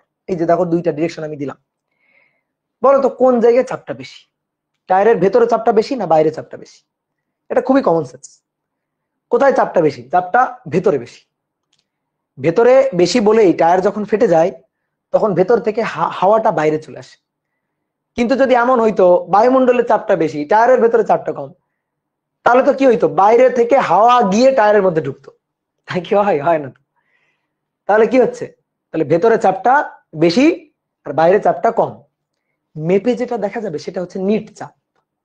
মেপে আমরা যেটা দেখবো সেটা হচ্ছে নিট চাপ। তাহলে বায়ুমণ্ডলের যে চাপটা পি অ্যাটমসফিয়ারিক প্রেসার, এই যে পি এটিএম লিখলাম, আর ভেতরে যে চাপটা সেটা হচ্ছে গ্যাসের চাপ, গ্যাসের চাপ, ভেতরের চাপ সেটা হচ্ছে ধরলাম P1। তাহলে আমি মেপে যেটা পাবো সেটা হচ্ছে নিট চাপ, বাইরের চাপ ভেতরের চাপের নিট মানটা আমি পাবো মেপে যেটা পাওয়া যাবে। কথা বুঝছো? এই জিনিসটা খালি মাথায় রাখতে হবে। এই ম্যাথটা পাওয়ার জন্য তোমার এই জিনিসটাই খালি বুঝতে হবে যে আমি মেপে যেটা পাবো সেটা হচ্ছে এই দুইটা চাপের নিট, নিট মানটা, চাপের নিট ফলাফলটা পাবো আমি। তাহলে বলো কোনটা বেশি? P1 বেশি। আর কোনটা কম? পি অ্যাটমসফিয়ারিক প্রেসারটা কম। তাহলে মেপে যেটা পাওয়া গেল, মেপে কত পাওয়া গেল? 2 ইন্টু 10 টু দি পাওয়ার 5 পাওয়া গেল। তাহলে সেইটা হবে নিট চাপ, that is P1 minus P atmospheric pressure. এবার 2 ইন্টু 10⁵, P1 এর মানটা আমি জানি না, গ্যাসের ভেতরের চাপটা কত সেটা আমি জানি না, মেপে যেটা পাইছি সেটা জানি, আর P অ্যাটমসফিয়ারিক প্রেসার বায়ুমণ্ডলের চাপ, ওই শহরের বায়ুমণ্ডলের চাপটা দেওয়া আছে এটা আমি জানি। তাহলে এখান থেকে গ্যাসের ভেতরে আসলে চাপটা হচ্ছে P1, সেটা হচ্ছে 3 × 10⁵ প্যাসকেল। দেখো এটা আমি বের করে ফেললাম। অন্য একটা শহরে যাওয়া হয়েছে। আচ্ছা এখানে একটু তাপমাত্রাটা বলে রাখি, এখানে তাপমাত্রা ছিল কত? তাপমাত্রা ছিল হচ্ছে 27°C তাপমাত্রা। তাহলে T1 এটা হচ্ছে 27°C। এবার আসো, চাকাটা অন্য কোনো শহরে গেছে, গাড়িটা নিয়ে তুমি অন্য কোনো শহরে গেছো, ওই একই চাকা কিন্তু, ঠিক আছে, আয়তন সেম। এই প্রশ্নের পাশে লেখাও ছিল যে আয়তন সেম ধরবা, বা আয়তন ধরো, আয়তন দুইটা শহরেই চাকার আয়তন একই। এটা না বলে দিল আমরা বুঝি যে চাকার আয়তন একই, ওই চাকা নিয়েই তো তুমি অন্য শহরে গেছো, তাহলে আয়তনের তো কোনো পরিবর্তন হয়নি, তাহলে আয়তনটা ফিক্সড আছে। এবার আসো, এবার অন্য শহরে ভেতরে যে প্রেসারটা, সেই প্রেসারটার নাম দিলাম P2। বায়ুমণ্ডলের চাপ এইটা হচ্ছে P অ্যাটমসফিয়ারিক প্রেসার, এটা অন্য কোনো শহরের P অ্যাটমসফিয়ারিক প্রেসার, সেটা দেওয়াই আছে 6.7 × 10⁴ প্যাসকেল। আর আগে যেটা ছিল সেটা হচ্ছে কত? 1 × 10⁵ প্যাসকেল। তাহলে অন্য কোনো একটা শহরে প্রেসারটা হচ্ছে 6.7 × 10⁴ প্যাসকেল, এটা হচ্ছে অন্য কোনো একটা শহরে বাইরের প্রেসার। তাহলে এইবার বলো, এইবার মেপে যেটা দেখা গেল, মেপে যেটা দেখা গেল সেটা কিন্তু বলে দেওয়া নেই, ওইটাই আমার বের করতে হচ্ছে। মেপে কত দেখা গেল? ধরি মেপে দেখা গেল x, ধরি মেপে দেখা গেল x, ধরি মেপে দেখা গেল x, x হচ্ছে প্রেসার, ধরি মেপে দেখা গেল x পরিমাণ।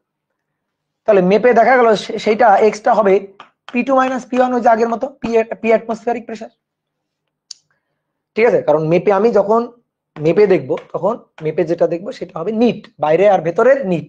তাহলে বড়টা থেকে ছোটটা বাদ দিলেই নিট মানটা পাওয়া যাবে। তাহলে P2 টা কি হবে? P2 টা হবে x plus P atmospheric pressure, that is 6.7 × 10⁴ Pascal.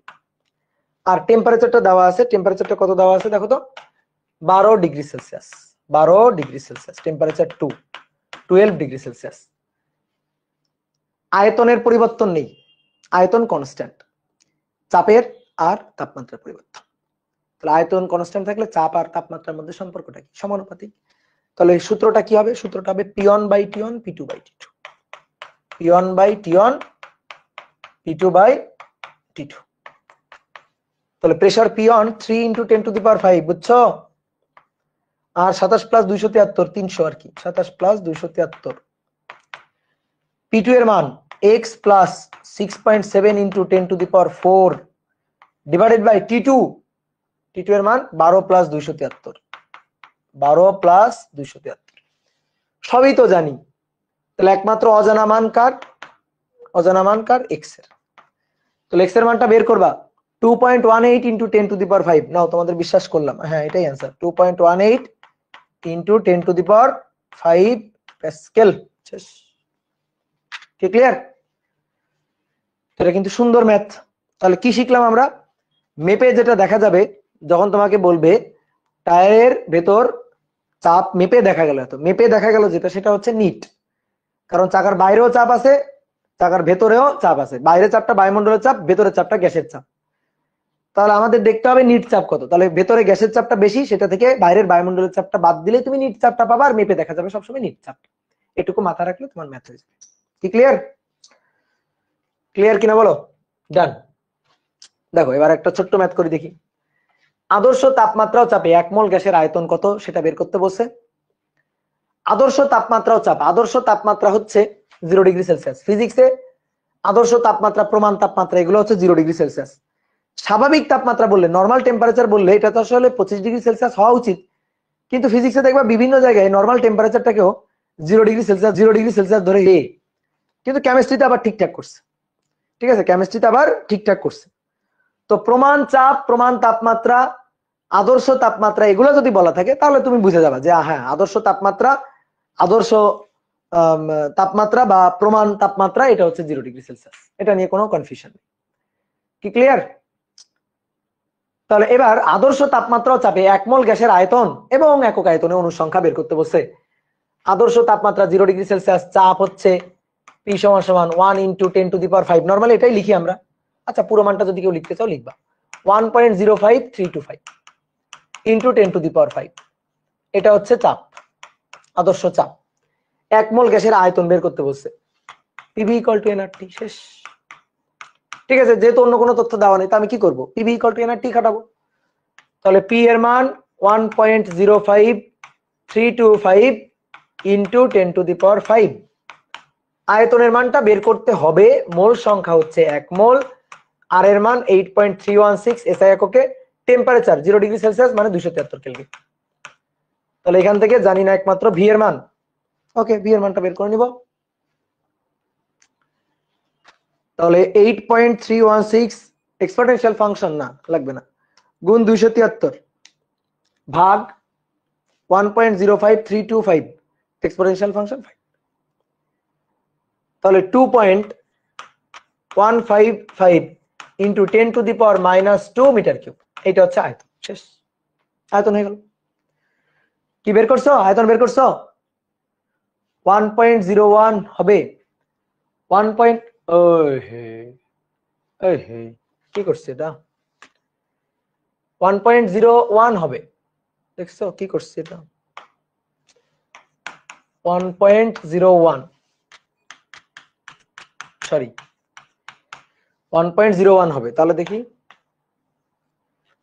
তাহলে 8.316 গুণ 273 ভাগ 1.01325 এক্সপোনেনশিয়াল ফাংশন 5। তাহলে 2.24 ইন্টু 10⁻⁻2, এটা মিটার কিউবে। দেখো লিটারে করলে যে 22.4 লিটার, যদি লিটারে লিখতে চাও লিখতে পারো, 22.4 লিটার যদি লিটারে লিখতে চাও তো মিটার কিউব রাখলেও হবে, কোনো সমস্যা নেই। কি ক্লিয়ার? এবার কি বলছে দেখো, বলছে একক আয়তনে অণুর সংখ্যা নির্ণয় করো। একক আয়তনে অণুর সংখ্যা ঐকিক নিয়ম করেও করতে পারো। ঠিক আছে, ঐকিক নিয়ম করেও তুমি করতে পারো একক আয়তনে অণুর সংখ্যা কত। তো একক আয়তনে অণুর সংখ্যা এটা বের করার আর একটা সহজ উপায় আছে, ম্যাথমেটিক্যালি চিন্তা করা, সূত্র দিয়ে চিন্তা করা। ঐকিক নিয়ম কে করে, এই বয়সে এসে কেউ ঐকিক নিয়ম করে বলো? তাহলে কি করে হিসাব করব, সূত্র দিয়ে, পিভি ইকুয়াল টু এনআরটি। আচ্ছা চিন্তা করো তো, ভি আয়তনে অণুর সংখ্যা এন, অতএব একক আয়তনে অণুর সংখ্যা এন বাই ভি, এটা না একক আয়তনে অণুর সংখ্যা। আমার তো এইটা বের করতে হবে, বড় হাতের এন ডিভাইডেড বাই বড় হাতের ভি। তো এখানে কোথায় আছে, এখানে তো মোল সংখ্যা, এখানে তো অণুর সংখ্যা নেই। মোল সংখ্যাকে ভাঙলেই অণুর সংখ্যা পাওয়া যায়। কেমনে? পিভি ইকুয়াল টু অণুর সংখ্যা ডিভাইডেড বাই অ্যাভোগাড্রোর সংখ্যা। দেখো তো মোল সংখ্যা না, আর টি, শেষ হয়ে গেল। তাহলে কি বের করতে হবে, আমাদের চাইছে কি একক আয়তন অণুর সংখ্যা, এন ডিভাইডেড বাই ভি চাওয়া হয়েছে, তো ভি এর সাথে পি আর এন এ গুণ, আর এন এর সাথে গুণ হচ্ছে আর ইন্টু টি। ওকে নাও, শেষ, ম্যাথ শেষ।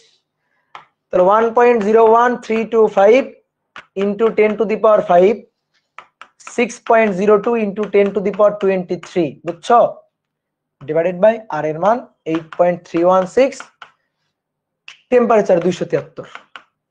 তুমি কিন্তু চাইলে ঐকিক নিয়ম করেও করতে পারতা, কিন্তু আমার ঐকিক নিয়ম ভালো লাগে না, তাই আমি করি না। 1.01325 এক্সপোনেনশিয়াল ফাংশন 5 গুণ 6.02 এক্সপোনেনশিয়াল ফাংশন 23, আর নিচে 8.316 ইন্টু 273। দেখো তো 2.68 ইন্টু 10⁻25 টি, এত টি আসছে কিনা দেখো। ঠিক আছে, গুড, ভেরি গুড। সহজ না বলো, পারা যাবে না? সবই সূত্রের খেলা। এবার দেখো, এটা কিন্তু খুবই সুন্দর একটা ম্যাথ। দেখি তোমরা করো তো, তোমরা করো, করে আমাকে উত্তর বলবা দেখি।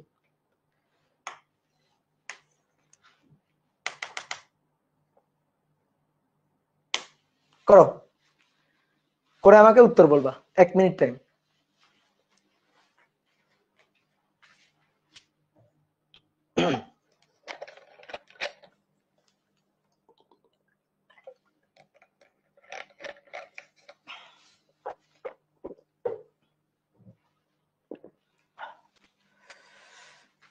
আহমেদ সরোয়ার, চ্যাপ্টার শেষ হইতে কয়টা ক্লাস লাগবে? লাগবে ধরো এখনো 50টা ক্লাস লাগবে, 100টাও লাগতে পারে। কুরাইশ ইবনে সিনহা।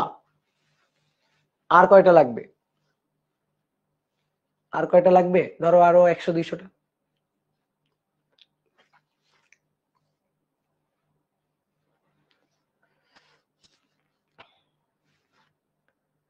ভাইয়া লেকচার স্লাইড তো দিয়ে দিব, ক্লাস শেষে দিয়ে দিব। হয়েছে? কেউ পারো নাই? উত্তর বলতে পারো নাই কেউ? Time up. একজন বলছে 4826.64। কি হিসাব করলা? এত কেন আসলো? হইতে পারে, জানি না আমি উত্তর। আরাফাত বাদশাহ, বলো কি বলছো, বলো।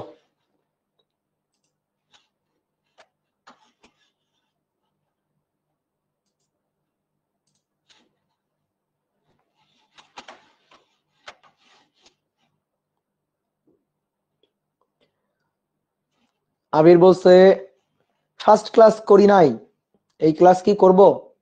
না, তুমি এই ক্লাস করবা না, তুমি লাস্ট ক্লাস করবা, একেবারে এই অধ্যায়ের লাস্ট ক্লাসটা করবা, দেন তুমি ফার্স্ট ক্লাস করবা, দেন তুমি আবার লাস্ট ক্লাস করবা। 140.55 এটা হইতে পারে। দেখি কি বলছে, দেখো 120 বায়ুমণ্ডলীয় চাপে 30 ডিগ্রি সেলসিয়াস তাপমাত্রায় 1 মিটার কিউব বায়ুর ওজন নির্ণয় করো। 0 ডিগ্রি সেলসিয়াস তাপমাত্রায় 1 বায়ুমণ্ডলীয় চাপে এত মিটার কিউব বায়ুর ওজন বলে দেওয়া আছে। তুই তো আগের ম্যাথ, যে চাপ এত, আয়তন এত, তাপমাত্রা এত, তাহলে চাপ এত, আয়তন এত, তাপমাত্রা এত, ভর কত, এইগুলাই তো একই রকম। তাহলে দেখো তো, অনেকে বলতে পারো ভাই বায়ুর ওজন চাইছে, ওজন কি নিউটনে? না, ওজন চাইছে মানে ওজন না, আসলে ওজন চাইছে মানে ভর চাইছে। তো এটা আমি কিভাবে বুঝলাম? প্রথম লাইনটা পড়ে তুমি একটু কনফিউজ হইতেই পারো, কিন্তু দ্বিতীয় লাইন পড়লে একেবারে পানির মতো ক্লিয়ার। কারণ দ্বিতীয় লাইনে তো তোমার হিন্টস দেওয়াই আছে, তাহলে তুমি কেন অন্যরকম ভাববা? দ্বিতীয় লাইনে তো বলাই আছে 0 ডিগ্রি সেলসিয়াস তাপমাত্রা 1 বায়ুমণ্ডল চাপে 10⁻³ মিটার কিউব বায়ুর ওজন এত কেজি। তাহলে ওজন দিয়ে আসলে কি বুঝাচ্ছে? নিউটন বুঝাচ্ছে না, ওজন দিয়ে আসলে কেজি বুঝাচ্ছে, তার মানে ভর বুঝাচ্ছে। তো একটু ওজন দিয়ে লিখছে, এখন লিখলে তুমি কি করবা? লিখলে তুমি ঠেকাবা কিবা? আমরা এই প্রচলিত ভুল আমরা নিজেরাও তো অনেক সময় করি। ঠিক আছে, যখন আমি তোমাকে জিজ্ঞেস করলাম তোমার ওজন কত, যে ধরো তুমি ওয়েট মাপা মেশিনে তোমার ওজন মাপছো, যে ভাই আমার ওজন এত, ওজন এত, তুমি কি নিউটন বলো না কেজি বলো? নর্মালি কিন্তু আমরা কেজি বলি। তো ওই প্রচলিত ভুল আর কি এখানে দেওয়া আছে, তো সমস্যা নেই, তুমি একক দেখে বুঝে যাবা কি চাইছে। এটা আসলে ওজন না ভর চাইছে। আচ্ছা, তাহলে 120 বায়ুমণ্ডলীয় চাপে, এটা প্রেসার, এটা তাপমাত্রা, এটা আয়তন, ওজন মানে ভর নির্ণয় করতে বলছে, এমটা নির্ণয় করতে বলছে। ঠিক আছে, তাহলে এটাকে আমি 2 বলি, প্রথমগুলোকে আমি 2 বলি। তাহলে এটা আমার P2, এইটা আমার T2, এইটা হচ্ছে আমার T2, এটা হচ্ছে আমার V2, আমার M2টা বের করতে হবে। এটা হচ্ছে আমার T1, এটা হচ্ছে আমার P1, এটা হচ্ছে আমার V1, এটা হচ্ছে আমার M1। শেষ শেষ। তাহলে লিখে ফেলি। তাহলে বড় হাতের M1 T1 V1 divided by বড় হাতের ছোট হাতের M1, তারপরে কি নিচে কি T1, আর এখানে M2 P2 V2 divided by ছোট হাতের M2 আর T2। এটাই তো সূত্র, বুঝছো তো কোন সূত্র লিখছি? দেখো তো আগে কি ছিল? বায়ুর, পরবর্তীতে কি বায়ুর, তাহলে কোনটা সেম? এই যে বড় হাতের M, আণবিক ভরটা সেম, বাদ, আণবিক ভরটা সেম, দুই পাশ থেকে বাদ, দুই পাশ থেকে ভ্যানিশ। যে দেখো এই মূল সূত্র যে জানে না, তার জন্য এই ম্যাথগুলা মনে করো যে মানে যন্ত্রণা হয়ে যাবে, কারণ সে দেখবে একবার এক এক রকম সূত্র, কোত্থেকে কি আসতেছে। তুমি মূল সূত্র জানবা, ম্যাথ পানির মতো সহজ, মূল সূত্র জানলেই ম্যাথ পানির মতো সহজ। আসো দেখি মান বসাই। তাহলে P1 এর মান 1 বায়ুমণ্ডলীয় চাপ, B1 এর মান 10⁻³ নিচে M1 এর মান 1.3 × 10⁻³ T1 এর মান কত? T1 এর মান 0 ডিগ্রি সেলসিয়াস মানে 273 কেলভিন। ওকে, M2 এর মান বের করতে চাই। T2 এর মান 30 + 273, P2 এর মান কত বায়ুমণ্ডলীয় চাপ? 120 অ্যাটমসফিয়ারিক প্রেসার মানে ATM, আর V2 এর মান কত? 1 মিটার কিউব 1। সব কিছু জানি, শুধু জানি না হচ্ছে M2 এর মান। তাহলে এখান থেকে M2 এর মানটা বের করবা কত? 140.55। তাহলে বিশ্বাস করলাম তোমাদের 140.55 কেজি, এই হচ্ছে কথা। ঠিক আছে, ক্লিয়ার? ওকে, নেক্সট আসো দেখি। দেখো এই ম্যাথটা গতদিন তোমাদের করানো হয়েছে, ওই একই ম্যাথ আজকে আবার দেওয়া হয়েছে, শুধু একটু পার্থক্য আছে। তাহলে কি বলছে একটু পড়ি দেখি। 300 কেলভিন তাপমাত্রা একটি অক্সিজেন গ্যাস সিলিন্ডারের আয়তন এত। তাহলে একটা অক্সিজেন গ্যাস সিলিন্ডার আছে, একটু আঁকি ছোট্ট করে।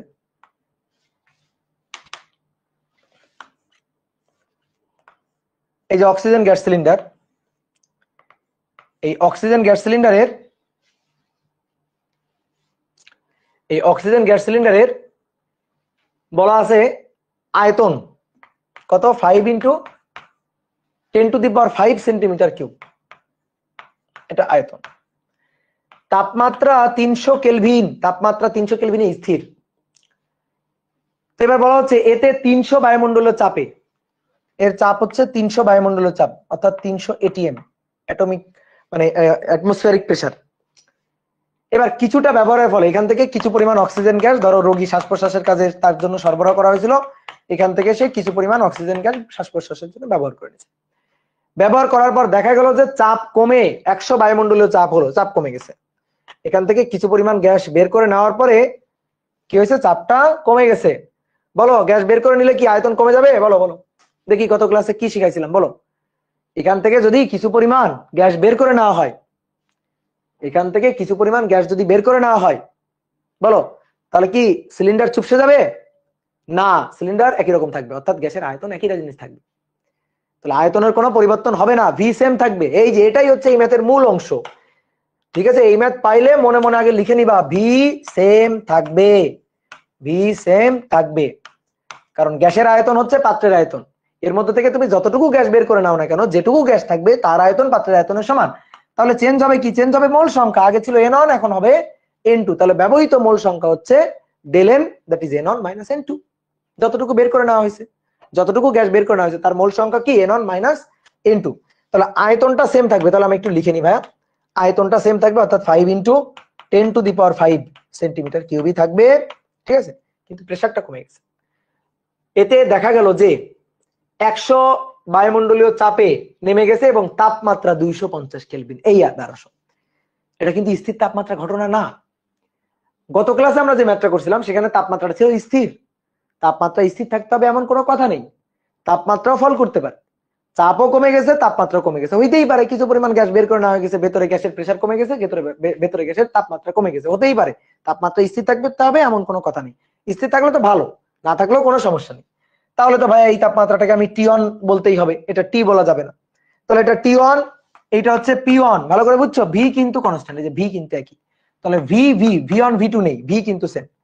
তাহলে প্রেসারটা এখন P2, সেটা কত? 100 বায়ুমণ্ডলীয় চাপ, তাহলে 100 অ্যাটমসফিয়ারিক প্রেসার। আর তাপমাত্রা T2, নতুন করে তাপমাত্রা T2, তাপমাত্রা কত? তাপমাত্রা 250 কেলভিনে নেমে গেছে, তাপমাত্রা কমে 250 কেলভিন। তাহলে ব্যবহৃত অক্সিজেন গ্যাসের পরিমাণ কত? পরিমাণ মানে মোল সংখ্যা। দেখো সেম ম্যাথ, শুধু আগের ম্যাথটার সাথে গত ক্লাসে যে ম্যাথটা করছি তার সাথে জাস্ট পার্থক্য হচ্ছে মোল মানে তাপমাত্রাটা আগে ফিক্স ছিল, এবার তাপমাত্রাটারও পরিবর্তন হয়েছে। তাহলে ΔN মানে কি? N1 - N2। তাহলে সূত্র কোনটা খাবে? সূত্র খাটবে হচ্ছে PV = nRT, এটা খাটবে। তাহলে এই ক্ষেত্রে কি হবে? P1 V constant, N1 R T1। এই ক্ষেত্রে কি হবে? P2 V কনস্ট্যান্ট, V একই, N2 R T2, আগে T ছিল, এবার T2 T1। তাহলে মোল সংখ্যা N1 সমান হয় T1 V / R T1 minus N2 P2 V / R T2। তাহলে এখান থেকে V কমন যাবে আর R কমন যাবে, কমন গেলে P1/T1 মাইনাস P2/T2 থাকবে, মান বসে দিতে হবে। আগে আমরা কি করছিলাম, যদি টেম্পারেচারটা স্থির থাকতো টিটাও কমন নিয়ে নিতাম, এই কাজটাই করছিলাম গত ক্লাসে। তাহলে V এর মানটা বসায় আসো, 5 × 10⁵, 5 × 10⁵, তো এটা তো ভাইয়া সেন্টিমিটার কিউব, তাহলে মিটার কিউবে করলে 10⁻⁻6, আর এর মান 8.316। এবার প্রেসার P1 300 ATM, তাহলে 300 গুণ 1.01 × 10⁵, এসে এককে নিয়ে নিলাম, বুঝছো? 300 গুণ 1.01 × 10⁵। T1 এর মান হচ্ছে 300 কেলভিন, T1 এর মান 300 কেলভিন, মাইনাস P2 হচ্ছে কত? 100 এটিএম, তাহলে 100 গুণ 1.01 ইন্টু 10⁵ ডিভাইডেড বাই 250 কেলভিন। এই যে 250 কেলভিন। তুমি চাইলে এই 1.01 ইন্টু 10⁵ এটারে কমন নিয়ে একবারে বাইরেও লিখতে পারো, কোনো সমস্যা নেই। তো দেখো আমরা হিসাব করার সময় ওই কাজটা করবো আর কি। তাহলে 5 এক্সপোনেনশিয়াল ফাংশন 5 মাইনাস 6 মানে -1 ইন্টু 1.01 এক্সপোনেনশিয়াল ফাংশন আবার 5। ঠিক আছে, নিচে কত থাকবে? নিচে থাকবে 8.316, তারপরে 300 divided by 300 minus 100 divided by 250, 100 divided by 250।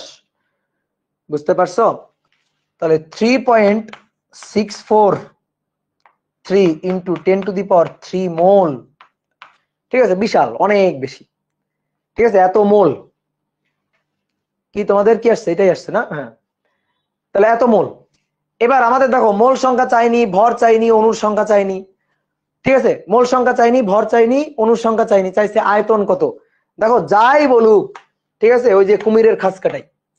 ঠিক আছে, যাই বলুক সবই ওই কুমিরের খাস কাটাই। ডেলেন মোল সংখ্যা, ভর ভাগ আণবিক ভর, অণুর সংখ্যা বাই অ্যাভোগাড্রো সংখ্যা।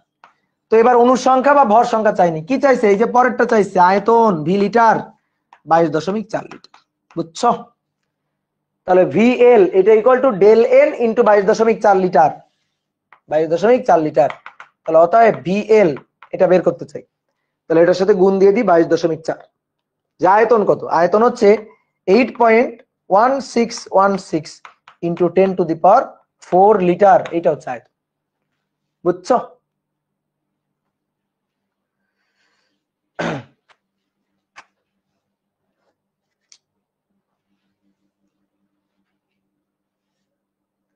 কি ক্লিয়ার? বলো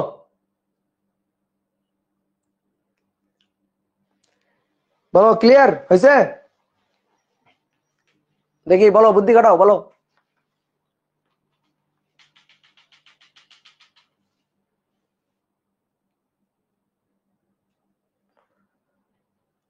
আয়তন কত? হয়নি, এটা হয়নি। ঠিক আছে, এইভাবে করা যাবে না, কিন্তু এভাবে করা যাবে না। তাহলে বলো কি করতে হবে, বলো দেখি। ঠিক আছে, এটা অন্যভাবে হবে না। PB equal to nRT. দেখি পিবি ইকুয়াল টু, একজন বলছে পিবি ইকুয়াল টু এনআরটি। বলো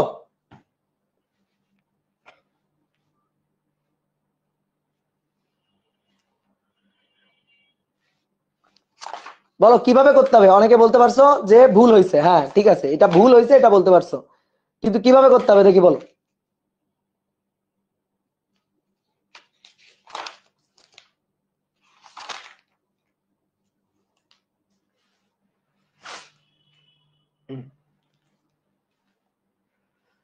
ভাগ্যিস তুলে নাই।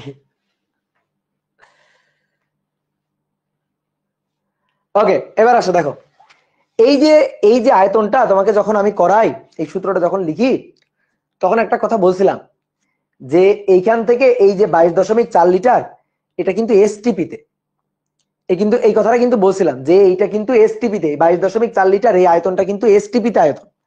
তো এসটিপিতে আয়তন যদি না হয়, তাহলে কিন্তু এখান থেকে আয়তনটা বের করা যাবে না। ঠিক আছে, এখান থেকে আয়তনটা কিন্তু বের করা যাবে না। তাহলে এখান থেকে আয়তনটা বের করতে গেলে এই সূত্রটা কাজে লাগানো যাবে না। তুমি এখান থেকে ভর বের করতে পারো, অণুর সংখ্যা বের করতে পারো, যে পরিমাণ অক্সিজেন গ্যাস ব্যবহৃত হয়েছে তার আয়তন কত নির্ণয় করো। এই আয়তনটা একটা নির্দিষ্ট টেম্পারেচার প্রেসারের যদি না বলে, তাহলে আমি কিভাবে বের করতে পারি বলো তো? এখানে প্রশ্ন তুলতে মনে হয় কিছু মিস করা হয়েছে। যে পরিমাণ অক্সিজেন গ্যাস ব্যবহৃত হয়েছে তার আয়তন কত বের করো।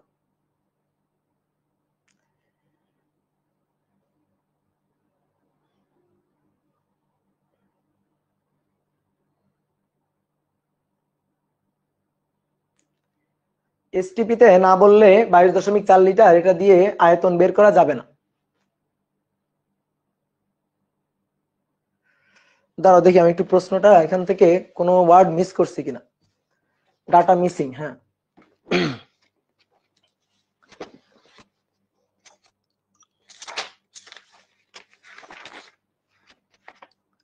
দাঁড়াও, একটু দাঁড়াও, আমি হয়তো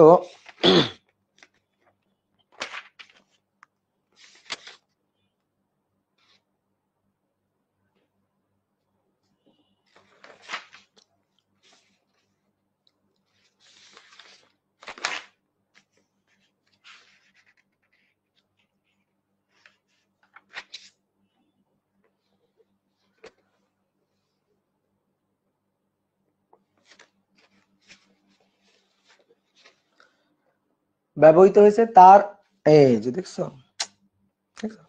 তার ভর কত, তাই তো ভাবি আয়তন চাইবে কেন, আয়তন তো এসটিপি ছাড়া তো বের করা যাবে না।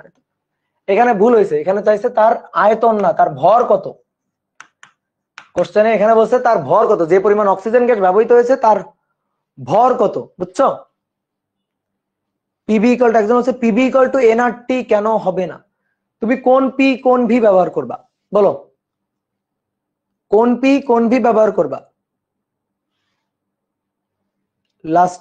লাস্টের কোনগুলা ব্যবহার করবা?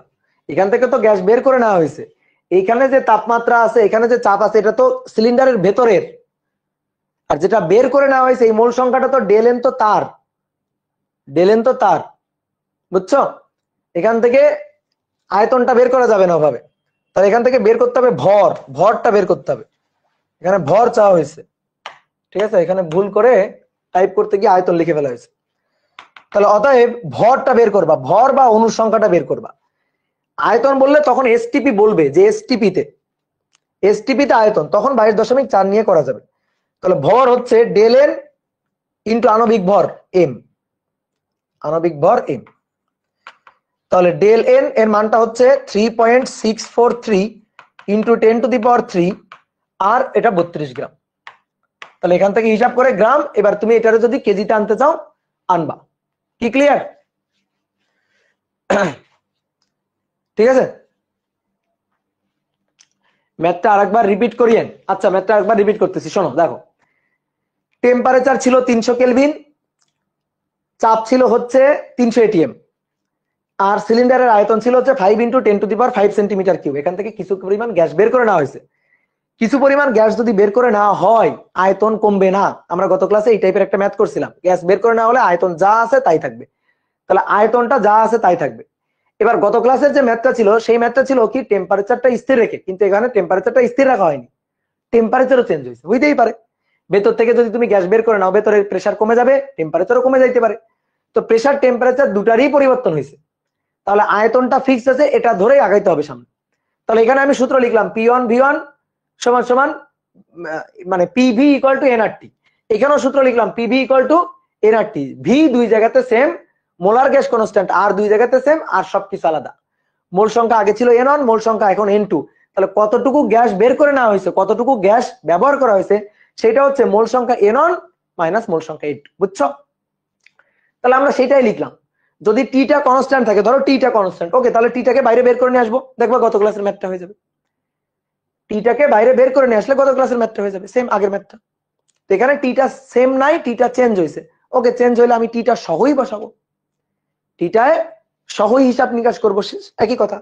মূল সংখ্যা আসলে, এবার মূল সংখ্যা জানলে আমি চাইলে ভরও বের করতে পারবো, আমি চাইলে অনুসংখ্যা বের করতে পারবো। কিন্তু এখানে ওই যে আয়তন, ওটা একটু ভুল করে লিখে ফেলছিলাম, ওখানে আসলে ভর হবে, ঠিক আছে। ওকে, নেক্সট আসো, দেখো, গত ক্লাসে আমরা হ্রদের গভীরতার কিছু ম্যাথ করছিলাম, তাই না? দেখো, হ্রদের গভীরতার ম্যাথের, এই ম্যাথ তো প্রচুর আসে, এই ম্যাথের আগে তোমার একটা শর্টকাট বলি, হ্রদের গভীরতা নির্ণয়ের একটা শর্টকাট বলে দিই, শর্টকাট টেকনিক। এই শর্টকাট টেকনিক, এটা হচ্ছে হ্রদের গভীরতা নির্ণয়ের শর্টকাট টেকনিকটা হচ্ছে H equal to n-1 p atmospheric pressure divided by rho G. এটা হচ্ছে শর্টকাট টেকনিক। এন এর পরিচয়টা কি? এন এর পরিচয় হচ্ছে আয়তন যত গুণ এন, আয়তন যত গুণ, লিখবা না কারণ গত ক্লাসে করা আছে, তো এইটা শর্টকাট সূত্রটা তুলবা খালি, আয়তন যত গুণ। এবার দেখো, আমি তোমাদের দেখাচ্ছি কিভাবে আসলে শর্টকাটটা আসে। দেখো, আমরা গত ক্লাসে একটা ম্যাথ করছিলাম, হ্রদের তলদেশ থেকে পৃষ্ঠে আসলে আয়তন 8 গুণ হয়। তাহলে V1 হচ্ছে V, V2 হচ্ছে 8V, এই যে গভীরতাটা হচ্ছে এইচ, এখানে যখন আছে তখন প্রেসার P1 হচ্ছে তরলের চাপ অর্থাৎ এইচ রো জি, প্লাস আবার এর উপরে বায়ুমণ্ডল আছে, বায়ুমণ্ডলের চাপ পি অ্যাটমসফিয়ারিক প্রেসার। আর যখন এখানে থাকবে P2 তখন অনলি এর উপর তো শুধুমাত্র বায়ুমণ্ডল আছে, বাতাস আছে, তাহলে বাতাসের প্রেসার। তাপমাত্রার কথা যদি বলা না থাকে, তাপমাত্রার কথাটা যদি বলা না থাকে, টেম্পারেচারের কথা যদি উল্লেখ না থাকে, তাহলে P1 V1 আর P2 V2, ঠিক আছে, P1 V1 সমান সমান P2 V2, তাপমাত্রার কথা যদি উল্লেখ না থাকে। তাহলে এখানে বসানোর পরে P1 H rho G plus P atmospheric pressure into V1 that is V, P2 P atmospheric pressure R V2 হচ্ছে 8V। এটা কাটাকাটি গেছিল, দেখো P atmospheric pressure 8টা P atmospheric pressure, একটা ওই পাশে গেলে 7টা, 7 P atmospheric pressure, কি পড়ে থাকলো H rho G, আমার বের করতে হবে H, তাহলে ভাগ হচ্ছে rho G। তাহলে এই লাইনটার দিকে তাকাও, দেখো গত ক্লাসে আমি তোমার হিসাব দেখাইছিলাম। তাহলে 7 PATM divided by rho G, আয়তন যদি 8 গুণ হয়, আয়তন যদি 8 গুণ হয়, এখানে কত হচ্ছে 7, মানে 1 কম, n-1, 8 থেকে 1 বিয়োগ 7, তাহলে 7টা PATM divided by rho G। তাহলে শর্টকাট সূত্র, তাপমাত্রার কোনো পরিবর্তন যদি না করা হয় আয়তন কত গুণ, জাস্ট তুমি সেটা জানবা। এটা প্রচুর এমসিকিউতে আসে, এটা অ্যাডমিশন টেস্টে প্রচুর জায়গায় এমসিকিউতে আসে। তাহলে এমসিকিউতে আসলে কি করব, ফটাস করে তুমি ক্যালকুলেটর চাপে উত্তর বের করে ফেলবা। তাহলে তার জন্য সূত্র মাথায় রাখবা, 7 P atmospheric pressure divided by rho G। তাহলে 7টা কিভাবে আসলো, n-1 থেকে আসলো, 8-1 থেকে আসলো, এটা হচ্ছে শর্টকাট সূত্র। তাহলে শর্টকাট সূত্রের কথাটা বললাম। এবার আসো, এই যে ম্যাথটা আছে, এই ম্যাথটা হচ্ছে গত ক্লাসে যে ম্যাথটা করছিলাম তার উল্টাটা, গত ক্লাসে যে ম্যাথটা করছিলাম তার ঠিক উল্টাটা। গত ক্লাসের ম্যাথে আয়তনের কি পরিবর্তন হয় সেটা দেওয়া ছিল, হ্রদের গভীরতাটা এইচ এর মানটা বের করতে বলছিল, কিন্তু এখানে এইচ এর মানটা দেওয়া আছে। তাহলে আসো প্রশ্নটা পড়ি আমরা। একটি পুকুরে পানির গভীরতা হচ্ছে 6 মিটার। পুকুরের শান্ত পানি, কোনো স্রোত নাই, হ্রদের এই ম্যাথগুলোর ক্ষেত্রে কোনো স্রোত থাকা যাবে না, এই কারণে নদী টদী বলে না। দেখো তাহলে পুকুরের পানির গভীরতা দেওয়া আছে 6 মিটার, বলছে বায়ুমণ্ডলের তাপমাত্রা মানে পানির উপরের পৃষ্ঠে তাপমাত্রাটা হচ্ছে 27 ডিগ্রি সেলসিয়াস, এবং নিচে যখন যাবা, পানির নিচে যখন যাবা, প্রতি মিটারের জন্য তাপমাত্রা 0.5 ডিগ্রি সেলসিয়াস কমে। তাহলে 6 মিটারে কতটুকু কমবে বুঝে গেছো? একেবারে তলদেশে যখন যাওয়া হচ্ছে তখন তাপমাত্রা কতটুকু কমবে এটা হিসাব করতে পারবা, কারণ প্রতি মিটারে 0.5 ডিগ্রি সেলসিয়াস কমে। তাহলে তাপমাত্রার কিন্তু চেঞ্জ আছে এখানে, হ্রদের উপরে এবং নিচে, পুকুরের উপরের পৃষ্ঠে এবং নিচের পৃষ্ঠে, তলদেশে তাপমাত্রার ডিফারেন্স হয়েছে। বলছে পানির ঘনত্বের পরিবর্তন তুমি উপেক্ষা করে, কারণ ঘনত্বের পরিবর্তন উপরে নিচে একই ধরে, একটা মার্শ বুদবুদ মানে বায়ু বুদবুদ আর কি, সেটা পানির উপরিতলে পৌঁছাইলে আয়তনের শতকরা কি পরিবর্তন হবে, মানে আয়তন কতটুকু বাড়বে। আর বায়ুমণ্ডলের চাপ দেওয়া আছে 10⁵ পাস্কেল। তাহলে আসো চিত্র এঁকে ফেলবা, সুন্দর করে একটা চিত্র এঁকে ফেলবা, দেখবা ম্যাথ হয়ে গেছে। তাহলে এখান থেকে একটা বায়ু বুদবুদ উপরের পৃষ্ঠে যাবে, এখান থেকে উপরের পৃষ্ঠে যাবে, এই যে হ্রদের মধ্যে কি আছে, পানি, ঠিক আছে। হ্রদের যে গভীরতাটা, সেই গভীরতাটা হচ্ছে এইচ এর মান কত, এইচ এর মান হচ্ছে 6 মিটার, এইচ এর মান হচ্ছে 6 মিটার, ঠিক আছে। তাহলে নিচ থেকে উপরের দিকে যাচ্ছে, তীর চিহ্নটা দেখাই দিবা, তাহলে বুঝবা কোনগুলা 1 আর কোনগুলা 2। তাহলে এখান থেকে এখানে যাচ্ছে, তাহলে এটা আদি, তাহলে এটা V1, এটা P1 আর এটা T1, আর এইখানে হচ্ছে P2, এখানে হচ্ছে V2, এখানে হচ্ছে T2, বুঝছো? তো T2 এর মানটা 27 ডিগ্রি সেলসিয়াস, দেখো দেওয়া আছে T2 এর মানটা, এই যে বায়ুমণ্ডলের তাপমাত্রা, বায়ুর তাপমাত্রা 27 ডিগ্রি সেলসিয়াস, তাহলে পানির উপরের পৃষ্ঠে তাপমাত্রাটা 27 ডিগ্রি সেলসিয়াস।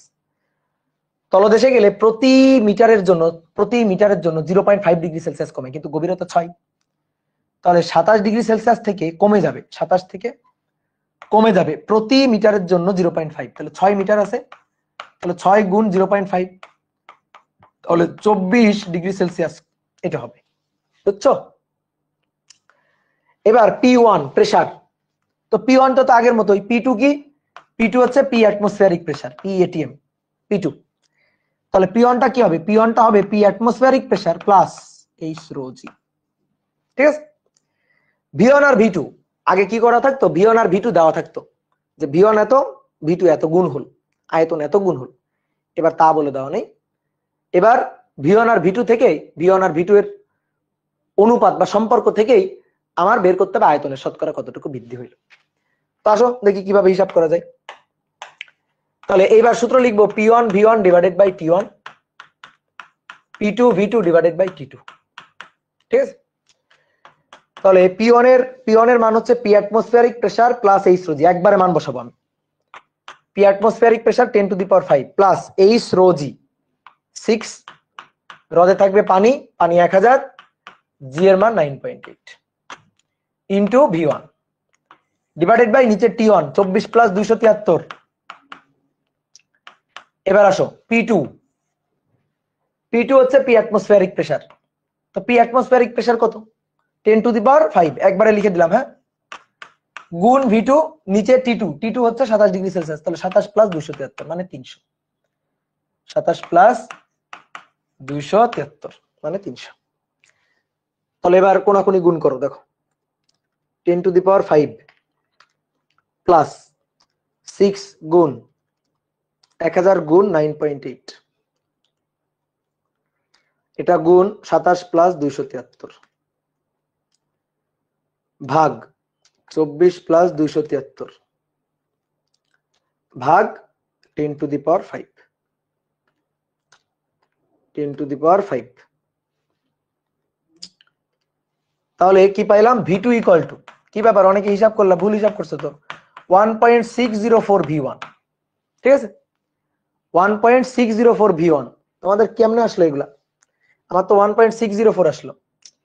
তাহলে V1 V2 সমান সমান 1.604 V1, that means V1 plus 0.604 V1, V1 plus 0.604 V1, বুঝছো? তাহলে এটা হচ্ছে V1 প্লাস V1 ইন্টু 0.604। তাহলে বলো V1 এর কত পার্সেন্ট? বলো এটা কত পার্সেন্ট? এই যে 1.604 V1, এটা দেখেই উত্তর বলা যায়, 60.4% বাড়ছে। তাহলে V1 প্লাস V1 ইন্টু এত, তার মানে দেখো তো V1 এর 60.4% না, এটা মানে 100 দিয়ে গুণ করবে, এটা 100 দিয়ে গুণ করবে, যা আসবে তাই। তাহলে কত পার্সেন্ট, শতকরা কত পার্সেন্ট আয়তনের পরিবর্তন হবে? এত পার্সেন্ট আয়তন বাড়বে। ঠিক আছে, এত পার্সেন্ট আয়তন বাড়বে।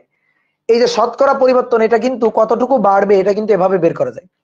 সেটা হচ্ছে ডেল ভি ডিভাইডেড বাই আদি। আদিটা কোনটা? V1টা হচ্ছে আদি, তাহলে আদিটা হচ্ছে V1 গুণ 100%। এভাবেও কিন্তু বের করা যায়। ঠিক আছে, এভাবেও কিন্তু বের করা যায়। তাহলে ডেল ভিটা কি হবে? ডেল ভিটা হবে V2 মাইনাস V1, বড়টা বিয়োগ ছোটটা আর কি, V2 মাইনাস V1। তাহলে V2টা কত? এই যে V2টা হচ্ছে 1.604, ঠিক আছে, 1.604 V1 মাইনাস V1, এই যে V2 minus V1 divided by V1 গুণ 100%। তাহলে V1 কাটাকাটি করো, দেখো ওইটাই আসবে 60.4%। ঠিক আছে, এভাবেও হিসাব করতে পারো কেউ চাইলে এভাবেও হিসাব করতে পারো, যার যেটা ভালো লাগে, যার যেটা ভালো লাগে। কি ক্লিয়ার? বুঝতে পারছো? বলো বলো বুঝতে পারছো কিনা? ওকে, এবার আসো নেক্সট। দেখো শেষ ম্যাথ, এটা আজকের ক্লাসের শেষ ম্যাথ, অনেকক্ষণ পড়ে ফেলছি তো। দেখো 5 লিটার আর 3 লিটার আয়তনের দুটি পাত্রে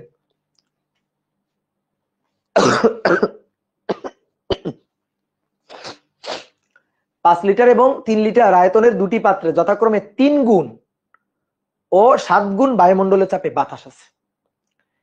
পাত্র দুটিকে সরু নল দিয়ে যুক্ত করে দিলে উভয় পাত্রের গ্যাসের সাধারণ চাপটা কত, এটা আমাদের বের করতে বলছে। কি ক্লিয়ার? তাহলে দেখি, চলো শুরু করি। 3 লিটার আর 5 লিটার আয়তনের দুইটা পাত্র, তাহলে এই একটা পাত্র আর এই একটা পাত্র, দুইটা পাত্র। এটা 3 লিটার, এটা ধরো 5 লিটার, দুইটা পাত্রে 3 গুণ আর, আচ্ছা উল্টা লিখে ফেলছি, সরি, এটা ধরো 5 লিটার আর এটা হচ্ছে 3 লিটার। 3 গুণ এবং 7 গুণ বায়ুমণ্ডলের চাপে বাতাস আছে, এর মধ্যে বাতাস রাখা আছে। 3 গুণ আর 7 গুণ বায়ুমণ্ডলের চাপে, তার অর্থাৎ বায়ুমণ্ডলের চাপ যা তার 3 গুণ, তো বায়ুমণ্ডলের চাপ হচ্ছে 1 atm, তাহলে এখানে তাপটা হচ্ছে বায়ুমণ্ডলের চাপের 3 গুণ, তাহলে 3 atm 1 atm এর 3 গুণ।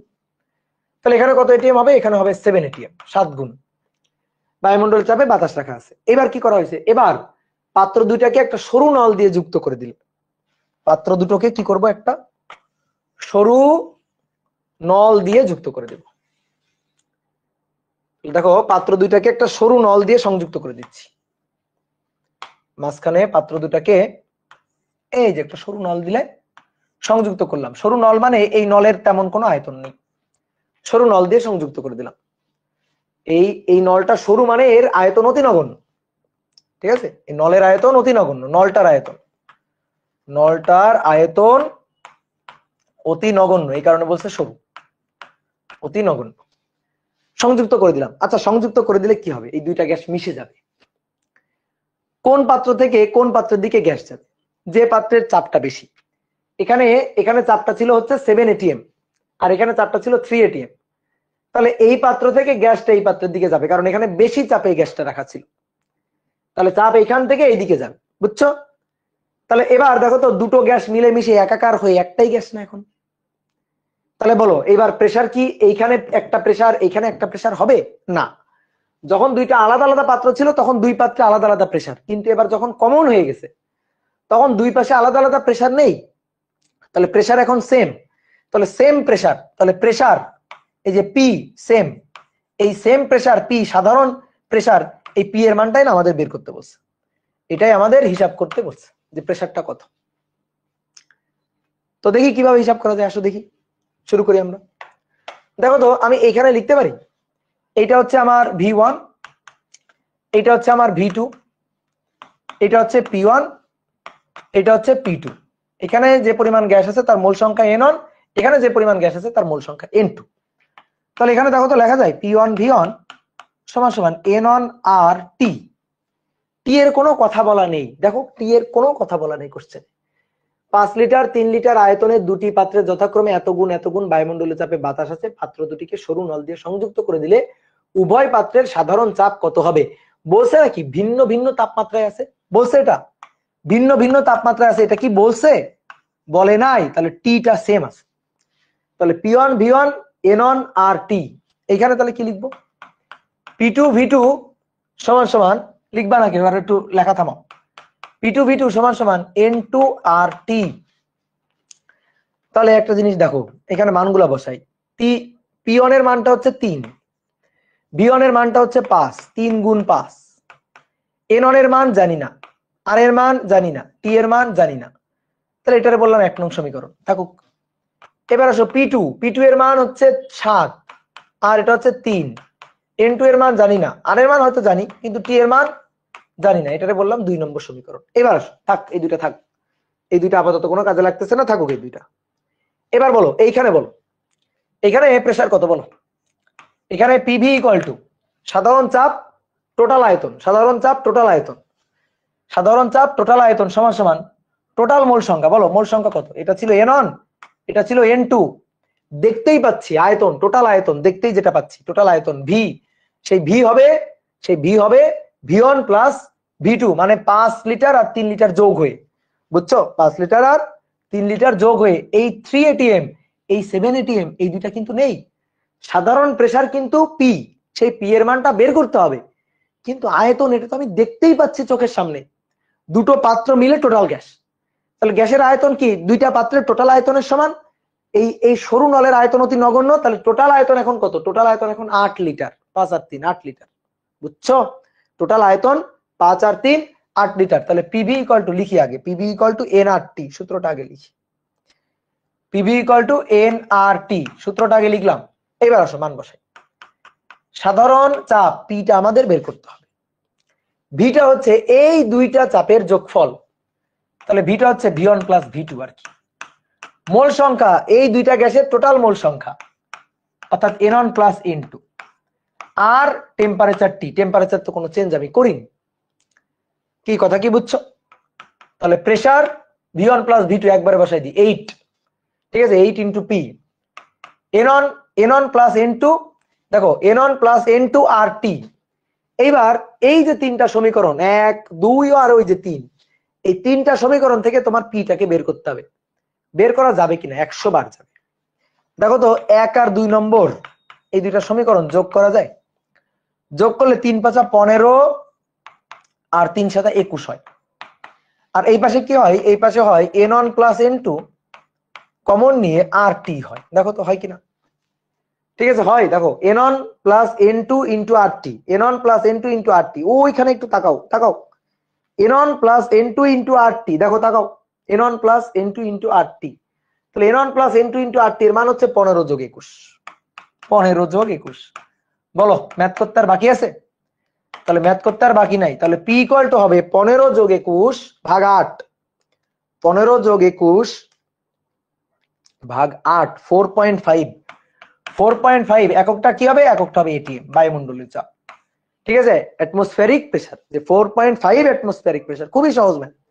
তাহলে কি করলাম আরেকবার বলি ভাই, দেখো সবাই দেখো, লেখা দাও বোর্ডে, দেখো দেখো 5 লিটার আয়তনে 3 এটিএম চাপে n1 মোল গ্যাস ছিল।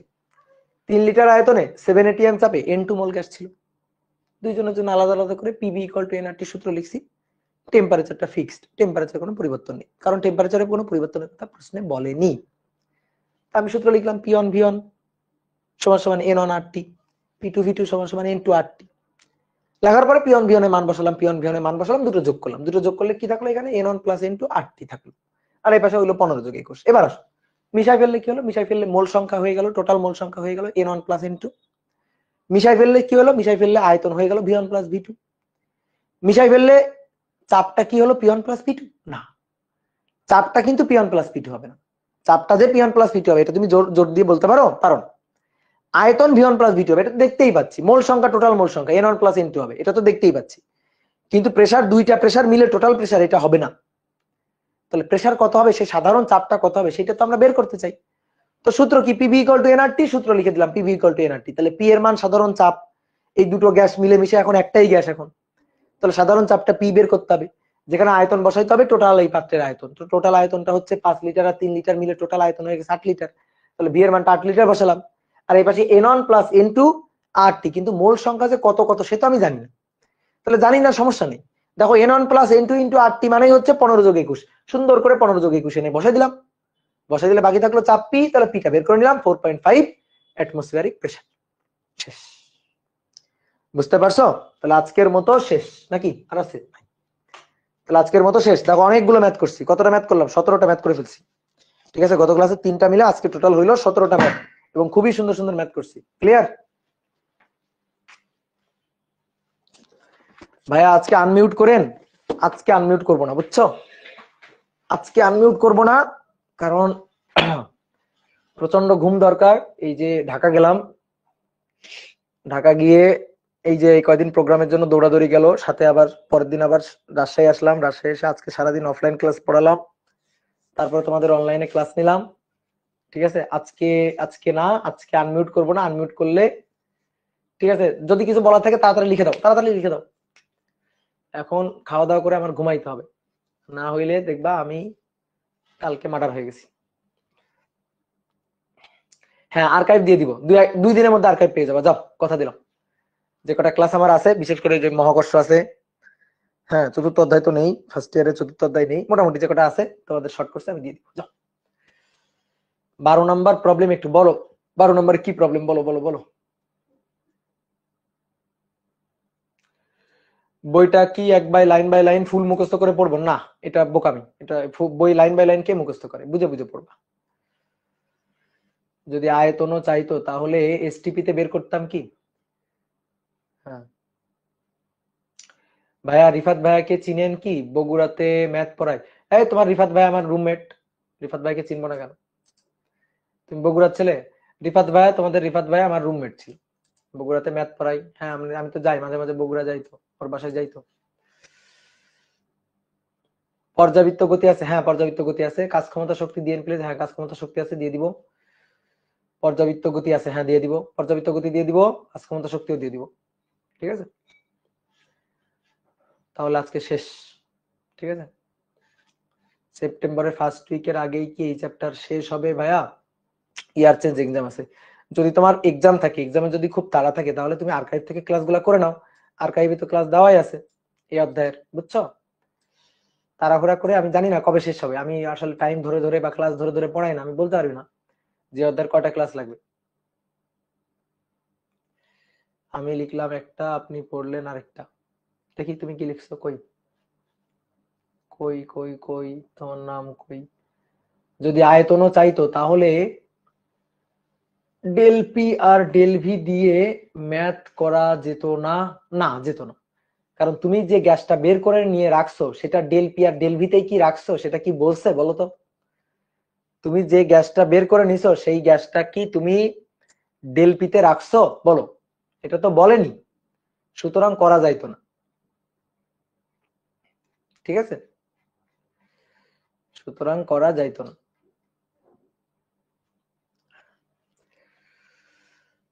আমার আর্কাইভ কি অ্যাডমিশন পর্যন্ত হবে?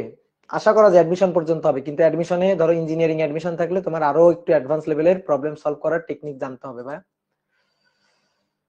কালকে কি অপার ভাইয়ের ক্লাস আছে? কালকে কি অপার ভাইয়ের ক্লাস আছে? আচ্ছা দেখি ক্লাস আছে কিনা, বলতে পারবো না ওরা ফিরছে কিনা। যদি ফিরে তাহলে ক্লাস নিবে, না হলে আমি নিয়ে নিবো। এটাই হচ্ছে কথা। মানে তোমাদের ক্লাসগুলো কেমন উল্টাপাল্টা হয়ে গেছে, অপারের দিন আমি ক্লাস নিতেছি, আমার দিন অপার ক্লাস নিতেছে। ভাইয়া আপনি কি কোশ্চেন ব্যাংক সলভ করাবেন? কোশ্চেন ব্যাংক সলভ করানো লাগে না, কোশ্চেন ব্যাংক সলভ অটোমেটিক্যালি হয়ে যায়।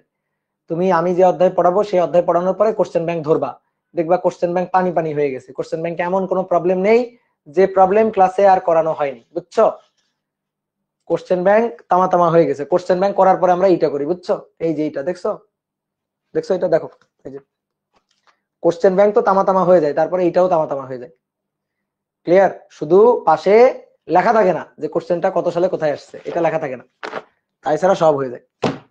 তুমি শুধু প্রবলেম নিয়ে আসবা, আননোন প্রবলেম নিয়ে আসবা খালি।